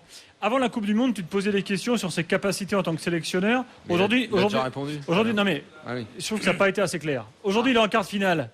Tu dis aujourd'hui, Diego m'a montré que c'était un bon sélectionneur ou tu attends encore de voir? J'attends. T'attends encore? J'attends, parce que bon, le groupe est quand même un groupe fabuleux. Si l'Argentine se ramasse contre les Allemands, excuse-moi, il n'a pas réussi. D'accord, donc là maintenant, c'est maintenant qu'il doit prouver. Bah oui. D'accord. Parce que c'est quand même contre l'Allemagne. Ça fait rien, c'est un quart de finale. Donc pour moi. Donc il faut forcément qu'il gagne, quoi, en fait. Au moins en finale. C'est au moins un bon test. Ah ouais. D'accord. C'est au moins un bon test pour lui. Donc en fait, Maradona, il faut qu'il aille en finale pour trouver grâce aux yeux. Cela dit, aux yeux des Argentins aussi. Les Argentins disent soit il gagne, soit c'est un bidon. S'il y a la demi contre l'Espagne, il perd contre l'Espagne, il est mauvais. Forcément. Et puis on analysera tranquillement le match. C'est pour ça que les afters existent. On analysera tranquillement le match. Moi, ce que je veux surtout, c'est que ça va être dur pour toi d'avaler la trompette. Oh, mais ça me dérange pas. Tu sais, à la différence de toi, moi, quand j'ai tort, j'ai reconnu. Roland, t'as beaucoup plus de chance que moi, parce que c'est compliqué. Il y en a beaucoup qui veulent gagner quand même. Attends, tu sais, il y a quand même l'Espagne et l'Allemagne sur la route. Et le Portugal, peut-être aussi. Ça fait rien. On verra aussi s'ils sont éliminés, la façon d'être éliminés. On verra les changements en cours de match. On discutera de tout. Pour l'instant, il s'est jamais trompé. Tu pourrais quand même le dire sur ces changements, la façon de voir. Non, mais par exemple, le Higuaín à la place de Milito, c'est bizarre, j'ai entendu parler de ça. Et pourquoi? Parce que si Milito jouerait à la place de Higuaín, ça serait pire. RMC, l'after Coupe du Monde, Gilbert Bribois. Une qualification hollandaise face à la Slovaquie 2-1. Qualification du Brésil face au Chili 3-0. On connaît déjà 3 quarts de finale, je vais les rappeler. Uruguay-Ghana, Allemagne-Argentine, Pays-Bas, Brésil. Demain, le vainqueur de Portugal-Espagne affrontera le vainqueur de Paraguay-Japon. Ça nous fait au moins 2 très belles affiches. Ouais. Tu veux dire qu'il y a aussi 2 matchs pourris, c'est ça que tu veux dire en quart de finale? Non. Je n'ai pas dit ça. Moi, je vois 2 matchs sublimes. Les autres peuvent être très beaux, mais sur les affiches, les 2 que tu as cités en dernier sont quand même très alléchants. Roland? Ah oui, mais c'est même peut-être les 4 qui sont intéressants. Jean-Michel, le match de ce soir, on va en parler tout de suite, avant tout à l'heure d'évoquer l'équipe de France avec toi entre autres, mais qu'as-tu pensé du Brésil ce soir? Je l'ai essayé, il nous disait juste avant, moyen. Je l'ai trouvé un peu rabat-joie. Moyen, il a dit? Ouais. Eh ben, dis donc. À qui t'as posé la question? À Jean Rességuier. Non, mais là à toi. Ah bon, d'accord. Non, j'ai froid peut-être le Brésil, mais ils n'ont pas joué une grande rencontre, ils n'ont pas disputé une grande rencontre. Et heureusement qu'il y a eu un garçon qui a été un petit peu moins bon que les autres, c'est Robinho, bien qu'il n'ait marqué un but. Mais pour le reste, pour déstabiliser cette équipe, ça va pas être simple. Faut se lever de bonne heure. Moi, je le trouve très bon. Les Chiliens ont eu une demi-occasion, enfin aucune occasion en 90 minutes et une demi-occasion dans le temps additionnel. Comment on peut dire que le Brésil est moyen? Il vient de tordre le Chili sans jamais, comme tu l'as dit, être déstabilisé, alors que cette équipe chilienne avait au moins par instant fait mal à tout le monde et à toutes les équipes qu'elle avait rencontrées jusque-là. Et le Chili semblait être l'équipe capable, certes ils n'étaient pas bien efficaces, mais en tout cas de faire assez mal devant. Du côté brésilien, oui, mais ils étaient derrière, pas devant. Ouais. Du côté brésilien, certains joueurs ont marqué des points. Je pense notamment à Fernandez et à Ramirez, pardon. Et même à Dani Alves au milieu. Mais Ramirez sera suspendu au prochain match, donc ça peut lui coûter la suite. Je pense que c'est bien pour Melo, parce qu'autrement, il aurait vu la suite de la compétition sur le banc de touche, et depuis le banc de touche. Je trouve qu'avec ce Brésil, on est bizarrement sévère. Moi, je le trouve de plus en plus impressionnant. Roland, t'es d'accord avec Daniel? C'est mon favori. Oui, c'est vrai que tu l'avais dit avant. Moi, je trouve qu'il y a tout. C'est l'équipe qui, pour l'instant, a montré le plus l'alliance de technique, de rigueur tactique, de physique. Mieux que l'Argentine? Ah oui. Plus complet. L'Argentine contre cette équipe souffrirait énormément et n'aurait pas souvent le ballon avec le milieu de terrain qu'il y a d'un côté et celui qu'il y a de l'autre. Argentine-Brésil, ça ne peut être qu'en finale. Hein, et parce que surtout la défense du Brésil, qui jusque-là n'a presque pas été inquiétée, elle est très solide, quoi. Juan Lucio, c'est très fort. Maicon. Et le gardien, je pense, là, allez, il est dans le top 2, top 3 au niveau mondial. Il va falloir être fort, hein, pour les s'inquiéter. Hein. Alors, est-ce que c'est si brésilien que ça, le Brésil d'aujourd'hui? Vous voyez ce que je veux dire dans le style, le Brésil de quelle référence alors? Le Brésil de maintenant là. Oui, non mais d'accord, mais tu veux qu'on le compare forcément à une autre équipe? Tu veux te référer à quoi quand tu dis est-ce que c'est forcément brésilien? Bah non, mais tu vois, quand tu dis football au Brésil, tu dis gestes techniques, tu dis grands joueurs. Des gestes techniques, moi j'en ai vu, ne serait-ce que le contrôle passe de Kaka pour Louis Fabien qui dribble ensuite le gardien. Si ça c'est pas une action, allez, on va estampiller Brésil, je sais pas ce que c'est alors. Jean-Michel, qu'est-ce que t'en penses toi? Non, moi je crois qu'on est sévère. Et si le Brésil domine autant ses partenaires, c'est parce qu'il a gardé ses adversaires, c'est parce qu'il a gardé une qualité technique très au-dessus de la moyenne. Et quand il joue vite, les joueurs brésiliens gardent cette technique. Alors que beaucoup de joueurs, lorsqu'on leur demande de jouer vite, eh bien, c'est de l'approximatif. Pour eux, c'est toujours de la précision. Et je pense qu'aujourd'hui, les Chiliens s'en sortent presque bien. Tu as dit quoi de Robinho tout à l'heure, que tu l'avais trouvé moins bien? Ah oui, il a été moins bien aujourd'hui. Bon, il a quand même été élu homme du match. Alors ça, l'homme du match, c'est toujours un truc hallucinant. Homme du match, mais qui l'a élu ce sont les internautes qui votent. Donc, si Ramirez, en général, ils prennent le mec le plus connu, puis ils le mettent homme du match. Si Ramirez ou Juan ne sont pas devant lui, Petit Robin, homme du match. Prends quelqu'un d'autre pour l'after. Mais Robinho a manqué beaucoup de choses. Il marque un but superbe, il a manqué beaucoup de choses. Non, mais je suis globalement d'accord avec toi, mais tu sais, l'élection de l'homme du match cette année fait polémique après chaque match. Par exemple, à chaque fois que le Portugal joue, c'est Cristiano Ronaldo. Même si le mec joue une demi-heure, c'est Cristiano Ronaldo. Non, mais tu me demandes d'avoir l'avis des internautes ou tu me demandes Je te le dis, les internautes. Tu me demandes l'avis des internautes ou mon avis? Non, je demandais ton avis, mais je précisais que Robinho est homme du match. Voilà. Les Pays-Bas, c'est tout de suite. Pour victoire des Pays-Bas 2-1 face à la Slovaquie, victoire du Brésil 3-0 face au Chili. But de Vitek d'ailleurs pour la Slovaquie, qui aurait prédit qu'un joueur de Lille serait meilleur buteur du mondial. Bah oui, c'est le cas. Égalité avec Higuaín. Vitek, 4 buts quand même. Supporter lillois. Il n'est plus à Lille. Vous ne rêvez pas. Il est en Ankara Sport. Ankara, le même club que Jean Bretagne, Ankara Gucci. Voilà, bon, ça c'est pour l'anecdote. Un mot sur les Néerlandais, Roland et toute la bande. Impressionné non, mais il donne l'impression de ne pas forcer, d'être en roue libre. Mais comme dit Daniel, on est déjà en quart, quoi. Mais de toute façon, les Pays-Bas et le Brésil sont en quart en ayant donné l'impression de jouer des matchs d'entraînement jusque-là. En plus, ils évitent les prolongations aussi. Par contre, le Brésil que j'ai vu aujourd'hui, ça fera évidemment une belle confrontation. Mais je continue à les mettre favoris. Moi, j'ai vu les Pays-Bas disposer sans problème en poule du Japon. Jamais être inquiété par le Japon, bien maîtriser le match.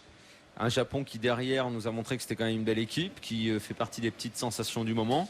J'ai vu un Brésil plier sans le moindre problème le Chili, qui était l'autre des petites sensations dans les équipes d'un deuxième ou troisième chapeau.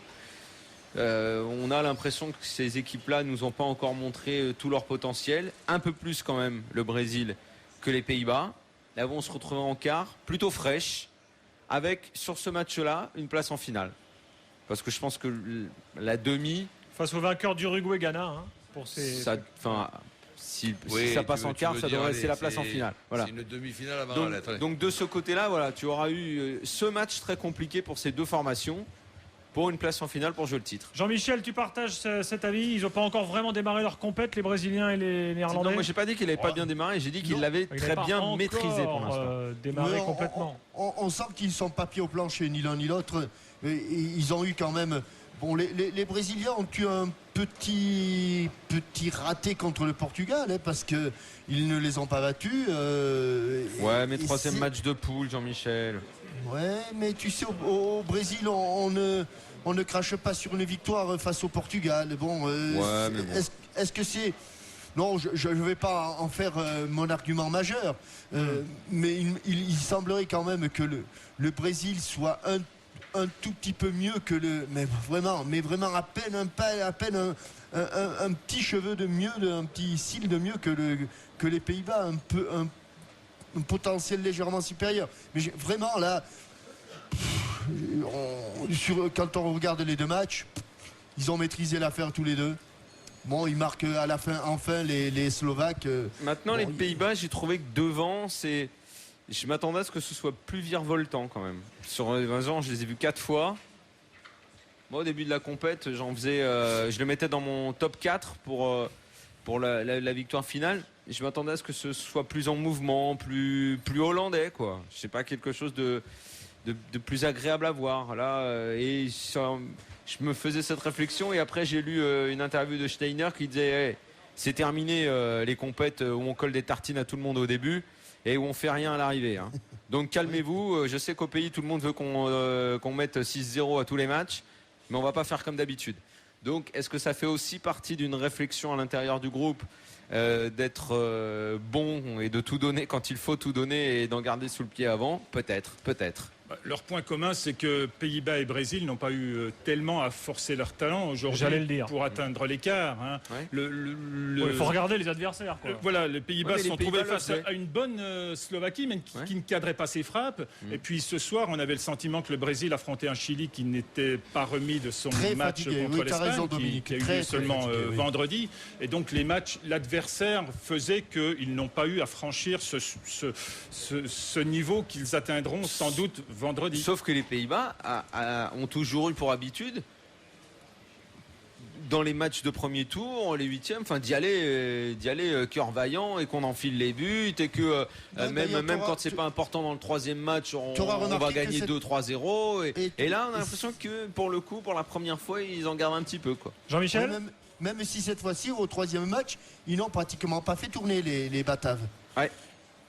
Et puis en plus là c'est le retour de Robben, il faut qu'on en parle tout de même un peu parce que le but qui marque, on s'est tous fait la même réflexion devant la télé. Tout le monde sait qu'il va le frapper. C'est encore la même. Mais personne ne l'arrête. Quand il part comme ça, c'est plus difficile de le mettre dans l'angle qu'il le met qu'enrouler comme le fait Messi. Mais lui il fait les deux, Robben, Messi. Mais il est capable de faire les deux, de te l'enrouler, de la mettre là en même temps. La frappe elle est super, tu peux le savoir, il peut te téléphoner avant pour te dire les gars je vais faire ça, ouais c'est bon on est au courant Ariane, vas-y fais-le quand même. Ça marche parce que sa frappe elle est précise, elle est puissante, non, mais là, les techniciens, bien placée. Jean-Michel, Roland, on sait qu'il va repiquer vers l'intérieur. On sait qu'il va frapper comme ça avec son pied gauche. Mais ça veut dire quoi comme ça? Il peut te le mettre à droite ou à gauche. Tu as une chance sur deux. S'il écarte un peu trop les jambes, il lui passe en dessous, il fait la frappe croisée. Sinon il ouvre. On n'a pas eu la question de Gilbert. Justement, la question est la suivante. Qu'est-ce que vous auriez dit, vous, à vos défenseurs face à Robben, en sachant que il y a un espèce de trajet préférentiel systématique? Le trajet préférentiel, tu le règles si tu veux, justement pendant son trajet, pas au moment du tir. donc tu peux rien. Tu l'empêches de prendre la route, quoi. Mais il y en a beaucoup qui ont essayé. Et tu le règles pas avec un joueur, ça. Tu le règles avec 3 joueurs en zone, un qui sort, l'autre qui couvre, et tant qu'à faire, tu mets. Tu mets 3 joueurs sur Robben. 3 joueurs en zone et tu mets, si tu veux, dans sa zone à lui, plus de droitier que de gaucher. Parce qu'il rentre toujours sur le pied droit de son adversaire. Et pendant que tu as tout prévu, Robben te fait quelque chose que lui n'a jamais fait et il te met ton système en l'air. C'est ça le talent de tu sais, Jean-Michel, on parle de Robben, l'adversaire, c'était un adversaire moyen. Si on parle du Brésil, on a connu Garrincha, qui avait les jambes marquées, avec une jambe plus courte que l'autre, qui faisait toujours la même feinte. Elle a marché toute sa carrière. Que tu veux que je dise. Et tout le monde était au courant. Hein.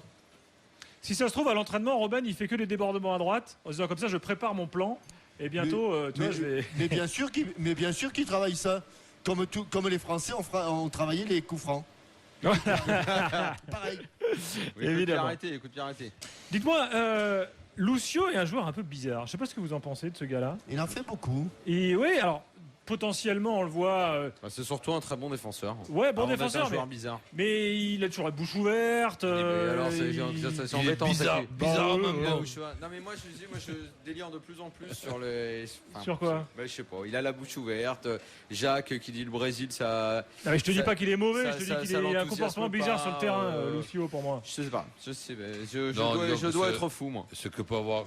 Peut-être que t'es fou, en fait. Je pense que je suis fou, ouais. En fait, ça fait des années que je me pose la question, mais peut-être que t'es vraiment fou. Le Brésil est en quart de finale, il colle 3-0 au Chili, ils sont tranquilles. Kaka est revenu à un niveau qu'on ne l'avait. Moi, je l'avais pas vu à ce niveau depuis à peu près 2 ans. Ils ont mis un deuxième but de très grande classe. Ils ont un bloc de 5 derrière, 4 plus le gardien, extraordinaire. Je sais pas. Écoute, je sais pas. T'ajoutes Ramirez, c'est pas mal. Ouais, non, mais écoute, t'ajoutes Dani Valdés, c'est pas mal non plus. Allez. C'est-à-dire qu'il y a. Messieurs, bougez pas. Je pense qu'il y a beaucoup de joueurs du Brésil qui seraient titulaires dans les autres équipes. RMC, l'after Coupe du Monde, Gilbert Bribois. Tiens, petit point sur les quarts de finale. Je disais juste avant que l'after ne démarre tout à l'heure que ce n'était plus la Coupe du Monde mais la Copa América. L'Amérique du Sud est la mieux représentée en quart de finale. 4 nations. Uruguay, Paraguay, Brésil, Argentine. Les Européens sont 3. Pays-Bas, Espagne, Allemagne. Les Africains sont 1. Ghana. Voilà la représentation des quarts. On aura l'occasion d'en redébattre tout à l'heure. Est-ce que ça veut dire quelque chose ou pas? Je sais pas, c'est équilibré. Ce sera tout à l'heure. D'abord, c'est 4 Sudam, 3 Europe, c'est ça? Ouais. Donc les Sudam dominent. Ouais. L'Espagne. Très bien. Balle Portugal. Ne me regarde pas de travers. Aujourd'hui, j'ai tout faux. J'avais dit Japon vainqueur, le Portugais vont créer la surprise et Ronaldo va être bon. Donc c'est pas ma journée. Oui. Tu voyais les Portugais passer? Ouais, je voyais surprise les Portugais, je les voyais solides et je pensais que Ronaldo allait faire la différence à un certain moment. À la mi-temps, on pouvait encore les voir passer. Mais à la mi-temps. Ouais, ils font une bonne première période. Les Japon, j'ai pas de chance à ce jeu. Ouais, voilà. Ouais. Pile ou face. Non, pas pile ou face, au tir au but. Différent. Ouais, c'est pareil. Non, il y a une occasion japonaise à la fin. On peut pas dire ça, Roland. Tu as un mec avec un ballon qui est face à un gardien. Tu as des nerfs à maîtriser, ça peut pas être pile ou face. Oui, d'accord. Non, non. C'est face au pile. Non, mais tu le penses sérieusement? Tu penses sérieusement que c'est une histoire de chance, la séance de tir au but? Non, pas tout à fait, mais presque. Tiens, tu veux que je te raconte une anecdote? C'est quand même incroyable. Tu dis les nerfs qu'il faut contrôler pour aller frapper un tir au but à un moment en fin de match. Sur une qualif, ça peut pas être considéré comme un pile ou face, voyons. Mais tu parles de celui qui tire, alors on peut parler aussi du gardien. Donc de la même façon. Donc t'as quand même un geste technique à réaliser. Oui, absolument. Et alors donc c'est pas pile ou face. Tiens, je vous raconte une anecdote entre votre séance de tir au but. Tu es éliminé sans sans avoir perdu. Roland, Daniel, la veille de la finale 2006, Trezeguet fait une vingtaine de tirs au but. Tous les mêmes, pleine lucarne. Tous les mêmes. Je trouve une énorme connerie de s'entraîner à tirer les pénaltys la veille de. Quand il s'avance pour faire son tir au but, là, dans le staff, tous les mecs se disent c'est bon, hier il en a mis 20 fois le même, pleine lucarne. L'autre, vise la lucarne et hop, barre transversale. Donc c'est les nerfs. Ben oui, mais bon, là c'est comme tu me parles d'un joueur de boules toute la semaine, il casse les boules en deux, et au concours, le concours du dimanche, 12-12, tu frappes, tu gagnes, tu la rates, tu perds, mais Roland, ça existe encore les boules. Il arrête de mettre. Qui joue encore aux boules aujourd'hui? Nous, parce qu'on n'a pas le temps. Mais... Roland avec Michel Esteban, l'entraîneur d'Arlavignon. Là, mais ça n'existe plus, c'est fini la pétanque, c'est un truc, c'est dans les films maintenant. Pourquoi? Ça existe encore? Mais évidemment. Ah bon, bien sûr que ça existe. Il y en a, tu leur enlèves les boules, ils la perdent la boule. Hola Ticos. Salut Fredo. Salut Fred. Moi je suis à la deuxième période. Il fait partie du gratin, Fred Hermel, c'est les petites patates bien grillées au-dessus du plat. On a retrouvé l'Espagne en deuxième période, enfin. Ah oui, en deuxième période. C'est là, voilà, on l'a retrouvé. Tu voulais qu'ils se fatiguent avant pour les. Là, ça y est, ils sont en demi-finale. Moi, la mi-temps, problème, j'étais pas optimiste, mais là, ça y est, c'est parti. Ils ont très bon changement. Là, ça y est, vous êtes en demi là. C'est vrai que le Paraguay, ça. Non, le Paraguay, ça y est, ils ont atteint leur seuil, c'est fini. Mais, non, mais je veux dire, et les gens, bien entendu, dans les premières interviews, joueurs espagnols, maintenant beaucoup de respect, on est en Coupe du Monde, le Paraguay est plus fort que le Portugal, la preuve, ils sont en quart, mais bon, pour tout le monde ici, c'est la demi-finale, je veux dire, ça se voit gros comme une maison, et ça va être très difficile de contrôler l'optimisme des Espagnols pour le match contre le Paraguay. Demi-finale, ça serait Brésil ou Argentine s'il y a non, pas ce sera Argentine ou Allemagne. Argentine-Allemagne. Le vainqueur d'Argentine-Allemagne. Non, mais je veux dire, c'est le côté de l'Argentine. C'est côté de l'Argentine, ouais. Ce qui est pas mal comme demi-finale, non? Quoi qu'il arrive. Surtout si, de l'autre côté, Alors, Brésil, Fred, Pays-Bas, c'est le quart. Ouais. Plateau vous convient? Est-ce qu'il est représentatif des forces en présence dans le football mondial aujourd'hui? La présence de l'Allemagne, de l'Argentine, du Brésil, de l'Espagne, voilà, on a les pays les plus forts du moment, historiquement également souvent présents à ce stade de la compétition. Il y a des absents. L'Italie a l'habitude d'être au moins en quart en Coupe du Monde. Voilà. L'Angleterre. Après, l'Angleterre. Ouais, au moins en quart. Ouais, Nous, on n'est même pas absent. Même plus absent, on est. C'est ça? Non, quand ils sont à la coupe, non, j'allais on dire. est dissous. On n'est pas présent et on n'est même plus absent. Alors on dit que. On n'est plus rien du tout. Quoi. Alors le football économiquement le plus puissant est le football européen. Vous le savez, les championnats européens, les fédérations européennes font partie des plus riches. Et pourtant, il y a 4 pays sud-américains, 3 pays européens les joueurs jouent tous et en un Europe. pays africain. Donc, comment interpréter ça, monsieur? De façon très simple, les joueurs jouent en Europe. Mais est-ce qu'il n'y a pas autre chose? Est-ce qu'il n'y a pas une sorte de... Le patriotisme, l'amour du maillot, ce que représente la sélection, ce que représente l'épreuve pour un Argentin, un Brésilien, un Uruguayen? Non, ce sont des bons joueurs. Alors, que l'Argentine et le Brésil soient en quart, c'est quand même pas une surprise. Ils sont pratiquement tout le temps. Ce qui est plus surprenant, c'est le Paraguay et l'Uruguay. Le Paraguay a profité de la débâcle italienne dans son groupe, d'un 8e de finale à sa portée contre le Japon. Ils se retrouvent en quart. Ça arrive, les équipes comme ça qui se retrouvent en quart. Normalement, ils ne devraient pas aller plus loin. Le Chili, ça ne s'est pas joué à grand-chose. Ils ont 3 joueurs qui leur manquent dans le match qu'ils perdent. Et l'Uruguay. Une fois après, avant, c'était la Colombie. Il y a même eu l'Équateur. Donc voilà, c'est pas. L'Uruguay, c'est un vrai pays de foot. En ayant une belle génération de joueurs. C'est pas inquiétant pour le football européen. Argentine-Brésil, je les mets un petit peu à part. La surprise là, d'une équipe vraiment costaud qui en plus avait fait de superbes éliminatoires, c'est le Paraguay. Et puis par ailleurs le Ghana aussi qui est pour compléter le plateau la seule équipe africaine dans le mais le Ghana qui est la meilleure équipe, l'équipe qui fait finale de la CAN, qui a déjà été un quart. Le Ghana Non, le Ghana jamais. Non, jamais. Il y a eu le Sénégal, en 8e il y a 4 ans. Et le Cameroun. Donc ça fait le Ghana aussi contre le Brésil il y a 4 ans. Pour la première fois, comme le Paraguay. C'est l'équipe en Afrique qui bosse le mieux depuis pas mal d'années, qui est récompensée. Ils font 8e à la dernière Coupe du Monde. Bon, là aussi, ils tombent sur un 8e dans un match de force équivalente contre les États-Unis. Ils en profitent, ils sont en quart, ils font une CAN où ils vont en finale. Ils font un super championnat du monde des moins de 20 aussi. Ouais, exactement. Donc tu vois, il y a de la logique dans tout ça. En tout cas, c'est assez clair et assez simple à expliquer. Et puis, je rappelle cette stat, jamais un pays européen n'a gagné de Coupe du Monde en dehors de son continent. Donc, est-ce que ça va encore arriver cette année, hein? Bon, on verra, l'avenir nous le dira. Les matchs de ce soir, évidemment, le gros match, c'est Espagne-Portugal. On a vu un beau match, messieurs, mais on a été déçus par Cristiano Ronaldo. On peut commencer par ça peut-être, parce que c'était l'une des stars annoncées du mondial, Roland et Daniel. Il est déçu une nouvelle fois, on peut dire. Une nouvelle fois en sélection. En sélection. Parce que cela dit, tu me diras, il n'avait pas fait un grand match contre Lyon en Ligue des Champions, par exemple, pour prendre des exemples récents. Tu vois? Ouais, il fait une grande saison avec le Real. On l'a vu quand même briller quand il est notamment à Manchester United. Ça va, c'est quand même la Ligue des Champions, c'est une grosse compète. Alors oui, en club, il brille toujours plus. En sélection, je ne sais pas si c'est le poids de la sélection, si c'est le brassard, si c'est de vouloir être sans arrêt le sauveur. Ou si c'est ses coéquipiers peut-être. Si c'est ses coéquipiers qui sont moins bien entourés. Qui sont pas assez forts. Mais enfin bon, quand même, l'équipe du Portugal, elle a des qualités. Et lui, disparaître à ce point, être aussi absent dans le match, franchement, c'est quand même très curieux. Quoi. Mais même quand tu le vois en gros plan. Ouais, il n'a pas l'air bien. Il n'a pas la même tête habituée. Tu le sens contracté, tu le sens ailleurs. Même dans son regard, c'est pas le Ronaldo pour de bon. Queiroz a essayé à droite, à gauche, au milieu, ça n'a pas marché. Je sais pas, ce type, j'ai l'impression qu'il se prend trop la tête. Quoi. Il se prend trop la tête sur sa mission. Un truc tout con. Hein. Les hymnes. Tous les mecs du Portugal chantent et lui non. Mais on a l'impression que c'est une posture.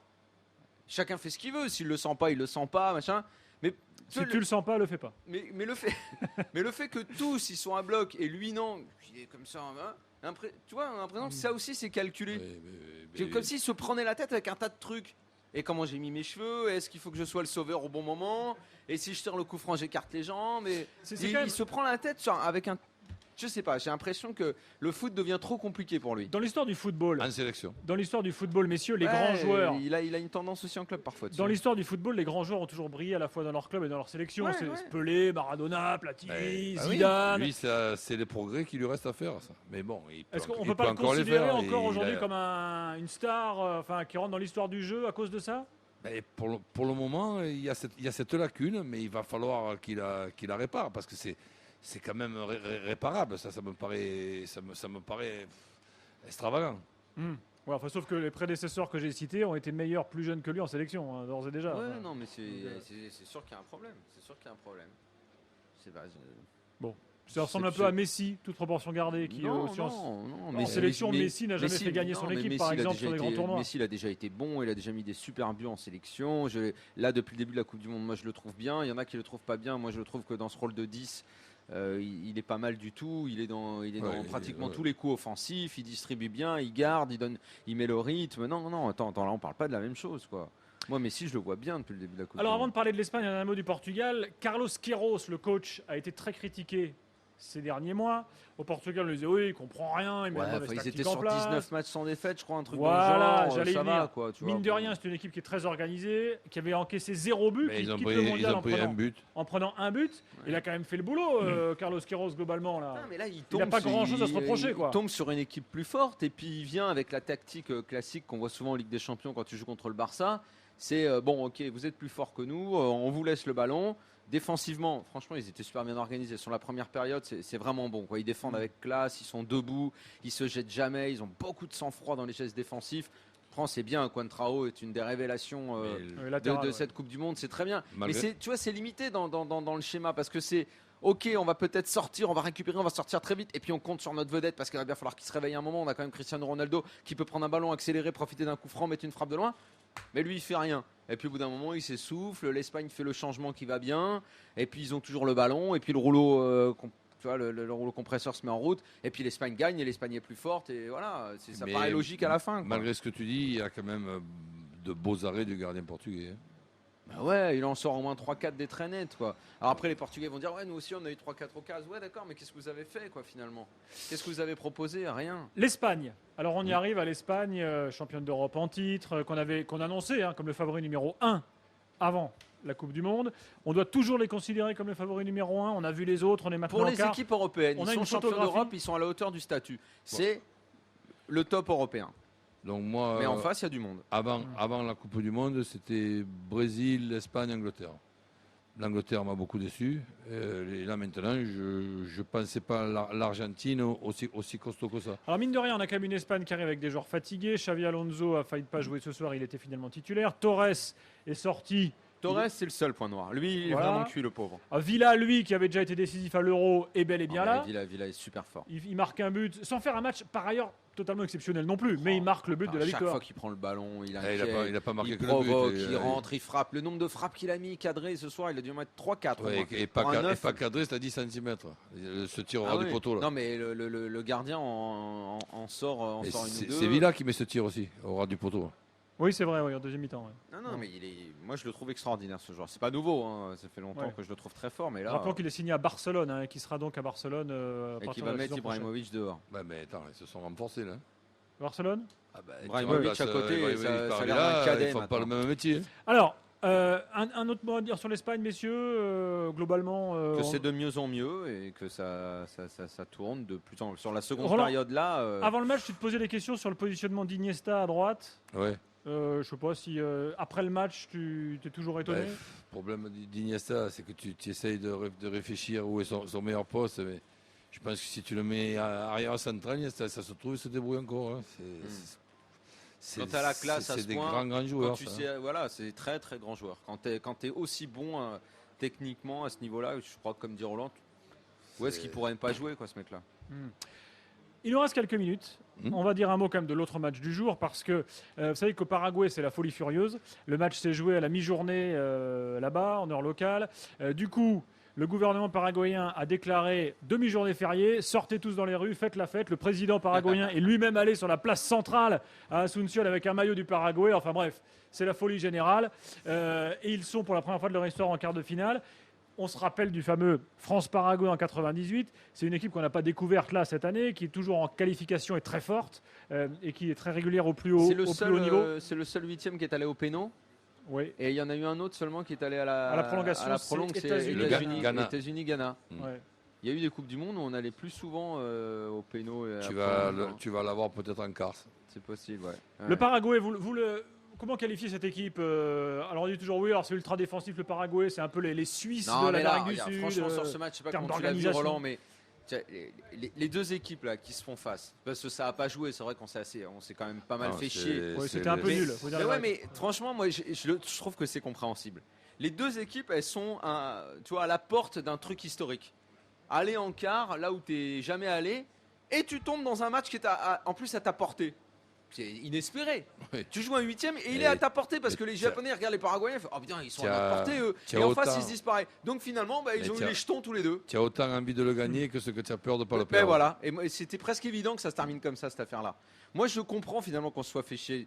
À leur place, tu es là, tu dis oh, putain, il a vraiment l'exploit historique, il est là et les mecs ils sont à notre portée en face. Et le problème c'est que c'est ce 0-0 qui avance dans le match. S'il y a un but même moche, un but pourri contre son camp, c'est-à-dire l'ouverture du score pour une des deux équipes, ça te change tout le match. Voilà, et malheureusement il leur manque José Luis Chilavert cette année, qui n'est plus là, le pauvre. Ah mais même sans lui, il était là, il commentait le match. José Luis Chilavert, c'est le seul gardien du monde visible sur Google Earth. Vous savez ça, Roland? En même temps, moi ça... Parce qu'il fait 300 kilos, donc évidemment. Je sais pas pourquoi quand les joueurs arrêtent, ils grossissent. Michel Platini aussi a bien fait. Mais là, Chilavert, il a enflé. C'est bon, bref. Il était déjà quand il était joueur, il était pas. Mais quel gardien! Il était pas méga fit. Quel gardien de légende! Alioun qui nous dit dommage que Torres. Alioun Touré, on a retrouvé Alioun Touré. Je sais pas si c'est Alioun Touré, mais c'est Alioun en tout cas. Voilà. Qui nous dit. Ce qu'il était devenu ce joueur. Dommage que Torres ait été blessé plusieurs fois dans la saison.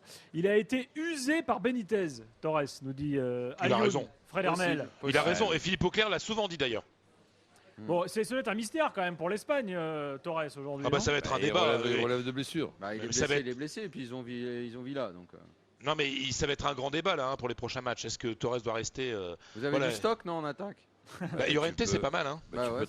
Tu peux très bien démarrer sans Torres, faire rentrer Torres à 60e minute et c'est peut-être lui qui va te faire gagner. Moi je suis pas d'accord, je pense que Torres doit rester parce que c'est l'un des meilleurs joueurs et que quand on a un grand joueur on le laisse. Voilà. À part Llorente, t'as qui d'autre?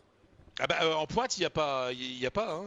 Après, ce sont des extrêmes. Enfin, les extrêmes, c'est des ailiers. Tu as Silva, tu as à ce moment-là, Villa Navas. Oui, bien sûr. Oui, de toute façon, ce qui est clair, c'est que quand Torres n'est pas en pointe, parce qu'on a vu ce soir Villa partait de la gauche et on avait Torres en pointe, et si on fait rentrer un milieu offensif, un ailier, automatiquement, naturellement, c'est Villa qui retrouve la pointe. Mais ça va être le grand débat en Espagne. Mais je trouve que Llorente est super comme joker. Et on l'a vu quand il est rentré. Mais ce qui est assez amusant de voir, c'est que ce soir, l'Espagne a retrouvé son jeu quand elle avait décidé de ne plus faire confiance à son jeu. Je m'explique. L'Espagne jouait une touche de balle. Et à un moment, ils se sont dit, ça marche pas. Donc, on va faire rentrer Llorente. Llorente, c'est le type qu'on fait rentrer pour marquer de la tête quand il reste 10 minutes et qu'on n'arrive pas à marquer le but. Vous voyez le genre des longs centres. Et finalement, il a été un point de référence très intéressant sur lequel se sont basés les autres. Et c'est vrai qu'il a été très bien. Il a conservé le ballon, il a bien joué au but. Et c'est vrai qu'après, l'Espagne s'est plutôt libérée. Ce qu'on sent en Espagne ce soir, là je parle des premières sensations qu'on a, c'est qu'en deuxième période, on a commencé à retrouver l'Espagne qui était championne d'Europe il y a 2 ans. Je ne sais pas ce que vous en pensez vous, mais sur la seconde période, on a retrouvé, c'est-à-dire qu'il y a toujours cette possession. On a le sentiment d'avoir eu chaud aux fesses quand même un petit peu aux premières périodes, il y avait, ça craignait un petit peu. Hein. On est d'accord. Parce que les commentaires à la télé espagnole, à la radio, la une de Marca.com à la mi-temps, c'était intéressant. Il va falloir souffrir. Voilà, donc on était conscient que ça marchait pas trop. Il y a les unes à la mi-temps. Mais il y a des unes toutes les 10 secondes dans les médias espagnols. Hein. non, mais c'est pour ça. La une, bien sûr. Donc, la une, après 54 minutes de jeu, c'était ça sent bon. Et là, maintenant, c'est Égalisation du Portugal, ça pue. Que maravilla. Avec un jeu de mots par rapport à Villa. Villa est à 2 buts de devenir le buteur le plus important, le plus meilleur buteur de l'histoire de l'Espagne. En Coupe du Monde ou Non, en Coupe du Monde, il est déjà. Tu dis oui, il a 2 buts des 62 buts de Raúl González Blanco. Il a déjà marqué 60 buts en sélection, Villa. Ouais, c'est impressionnant. Ah oui, effectivement. Je pensais pas qu'il était autant. Non, mais sérieux? Non. Ah, bien sûr. Non. Fred, ça me paraît bizarre. Non, alors 42, alors c'est 42. Il a marqué 42 en 60 42, sélections. c'est ça. C'est 42, excuse-moi, j'ai fait 40 en 62 c'est mon dyslexisme. C'est un truc comme ça. C'est pas mal. Oui, déjà c'est énorme, t'es à plus de 0,5 tranquille. Je vais vérifier ça. Ça doit être 42 40 pour 62. Thierry Henry, il a 41. Moi, je dirais. Ouais, je crois que c'est ça doit être 42, Ouais, Henry, oui, d'accord, mais sur limite 150 sélections. Non, il n'en a pas 150, il en a 43 buts en 100 et quelques sélections. Il a plus que 43. Ouais. Il a bien plus que 43, il doit être à 51, il doit être à 51, enfin, et il a plus de 100 sélections. 51, tu as raison. Via est excellent. Qui est le numéro 1. Oui, bien sûr.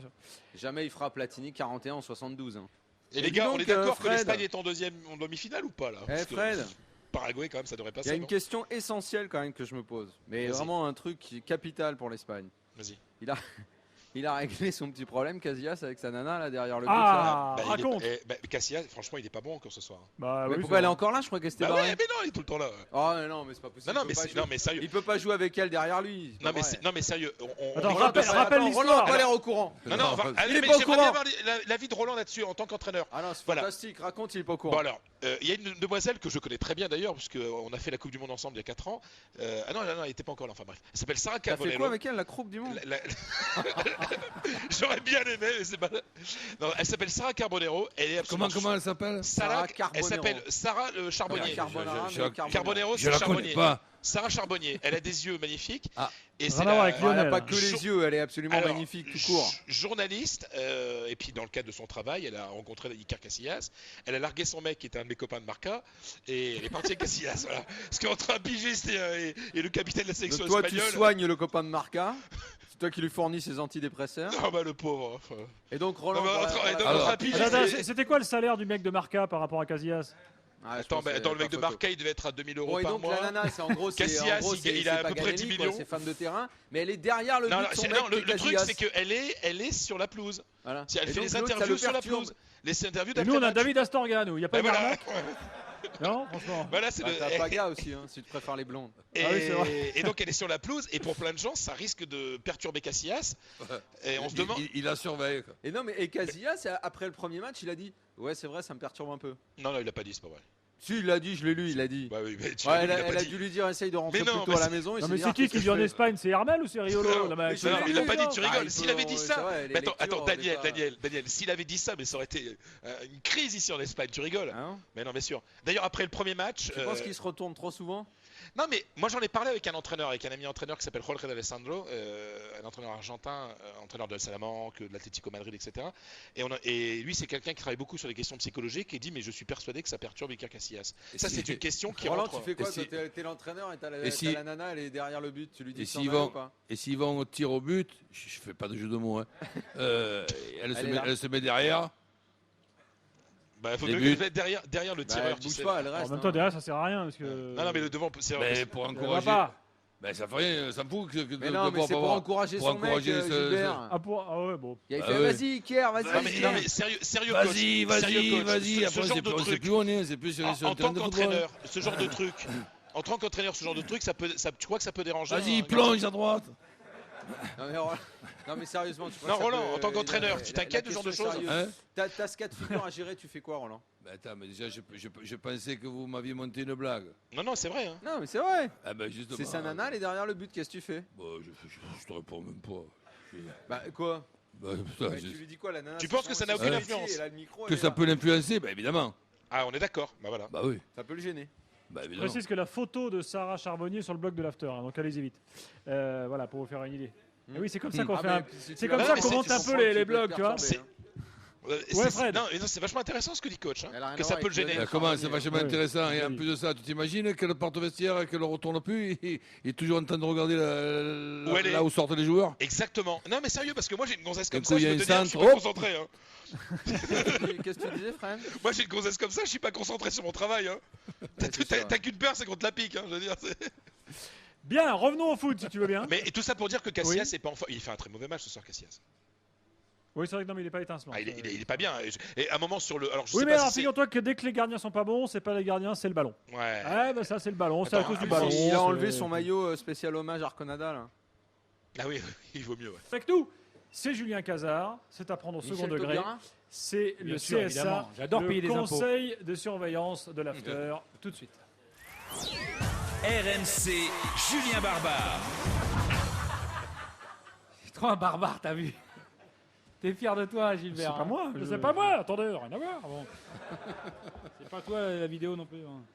Alors tout à l'heure, tu nous as annoncé une super nouvelle. Alors Gilbert, il dit restez après. Non, c'est pas un bon vendeur, Gilbert. Il pourrait vendre des Austin Mini comme des Ferrari, lui. Alors, dans quelques instants, un truc incroyable sur le PSG. Mathieu Bodmer a signé.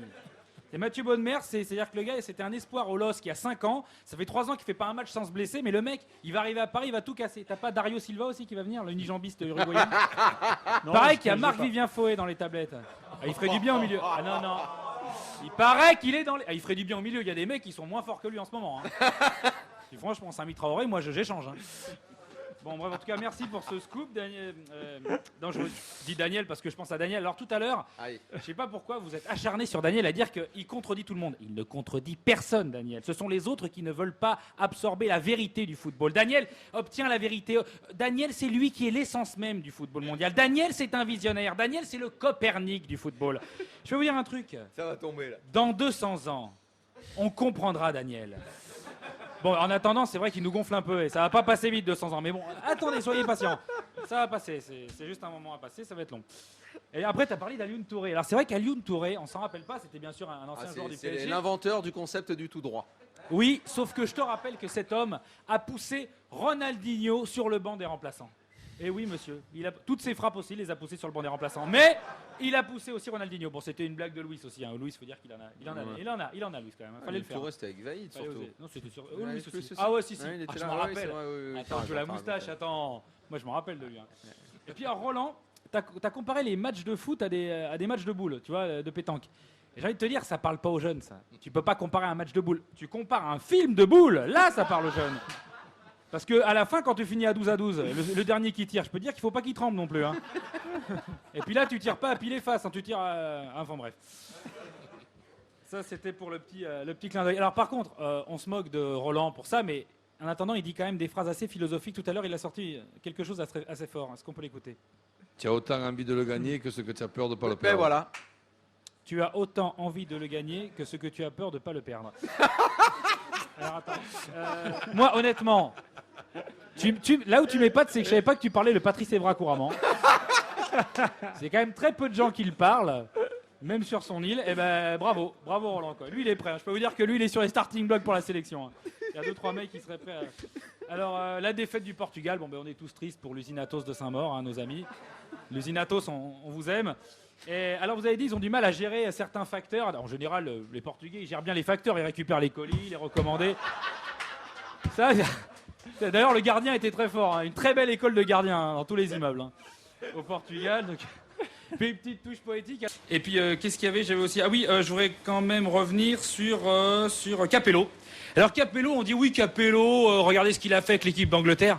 Mais Capello, c'est un petit joueur, les mecs.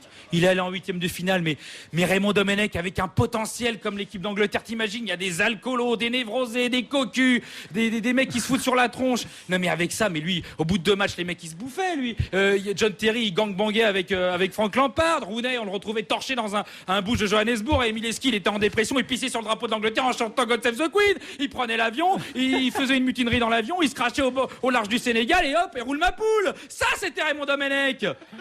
C'est autre chose que Fabio Capello, aller se prendre contre une équipe d'Allemagne, en plus une bonne équipe, c'est nul, c'est minable.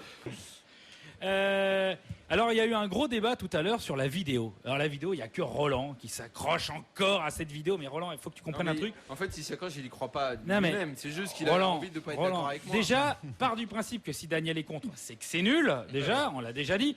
Et puis surtout, dans l'after, on n'est pas pour la vidéo. Donc soit tu viens, tu fais comme nous, soit tu changes et tu t'en vas. Tu vas sur RTL, tu vas sur Radio Europe 1, ce que tu veux. Gilbert s'est battu pendant des années contre la vidéo avec Daniel. Gilbert a toujours défendu que la vidéo était une sombre connerie. Et j'en ai la preuve audio, s'il vous plaît. Est-ce qu'il est pour la vidéo, Gilbert? Non, bien sûr. À 100%. Pour une fois que le rugby peut nous amener quelque chose en foot, profitons-en. Parce que le rugby a su évoluer à l'inverse du football, tu vois. Et là-dessus, le rugby a été bon. Voilà. Attends, mais c'est vrai ça? Tu peux préciser la date? Non, mais c'est pas grave, Gilbert. Mais attends, c'est une imitation, c'est pas possible. J'ai rêvé. Pour ceux que ça intéresse, je tiens plus sur ma chaise. Pour ceux que ça intéresse, demain j'amènerai le son qui prouve que Gilbert a toujours dit que Raymond Domenech n'était pas l'homme de la situation, bien sûr. Ça va, Gilbert, pardon. Pardon. Pourquoi je t'ai appelé comme ça? Ah non, laissez Gilbert tranquille, c'est pas vrai. Il y a un mec vous avez truqué les sons ou quoi? Non, on a truqué, c'est sûr. L'imitation, elle est bonne. Ah, ça fait mal, ça fait mal. Oui, alors sinon, sur les matchs d'aujourd'hui, qu'est-ce qu'il y avait? Pas de surprise. Le 3-0 du Chili, Daniel l'avait annoncé. T'avais annoncé 3-0, Daniel? Non. Si, tu l'avais annoncé. Non. Si, t'as toujours raison, Daniel. T'avais dit 3-0. Je me rappelle, tu me l'as dit avant le tirage au sort. C'est comme l'élimination. T'avais dit l'Italie sera éliminée avant les huitièmes. Tu me l'as dit encore hier. Non, tu me l'as dit hier, juste. Voilà. En tout cas, je donne rendez-vous à tout le monde à 23h30 demain pour le pronostic de Daniel sur Portugal-Espagne et sur Japon-Paraguay. Voilà. Et vous verrez qu'il a raison. Ça commence à bien faire maintenant.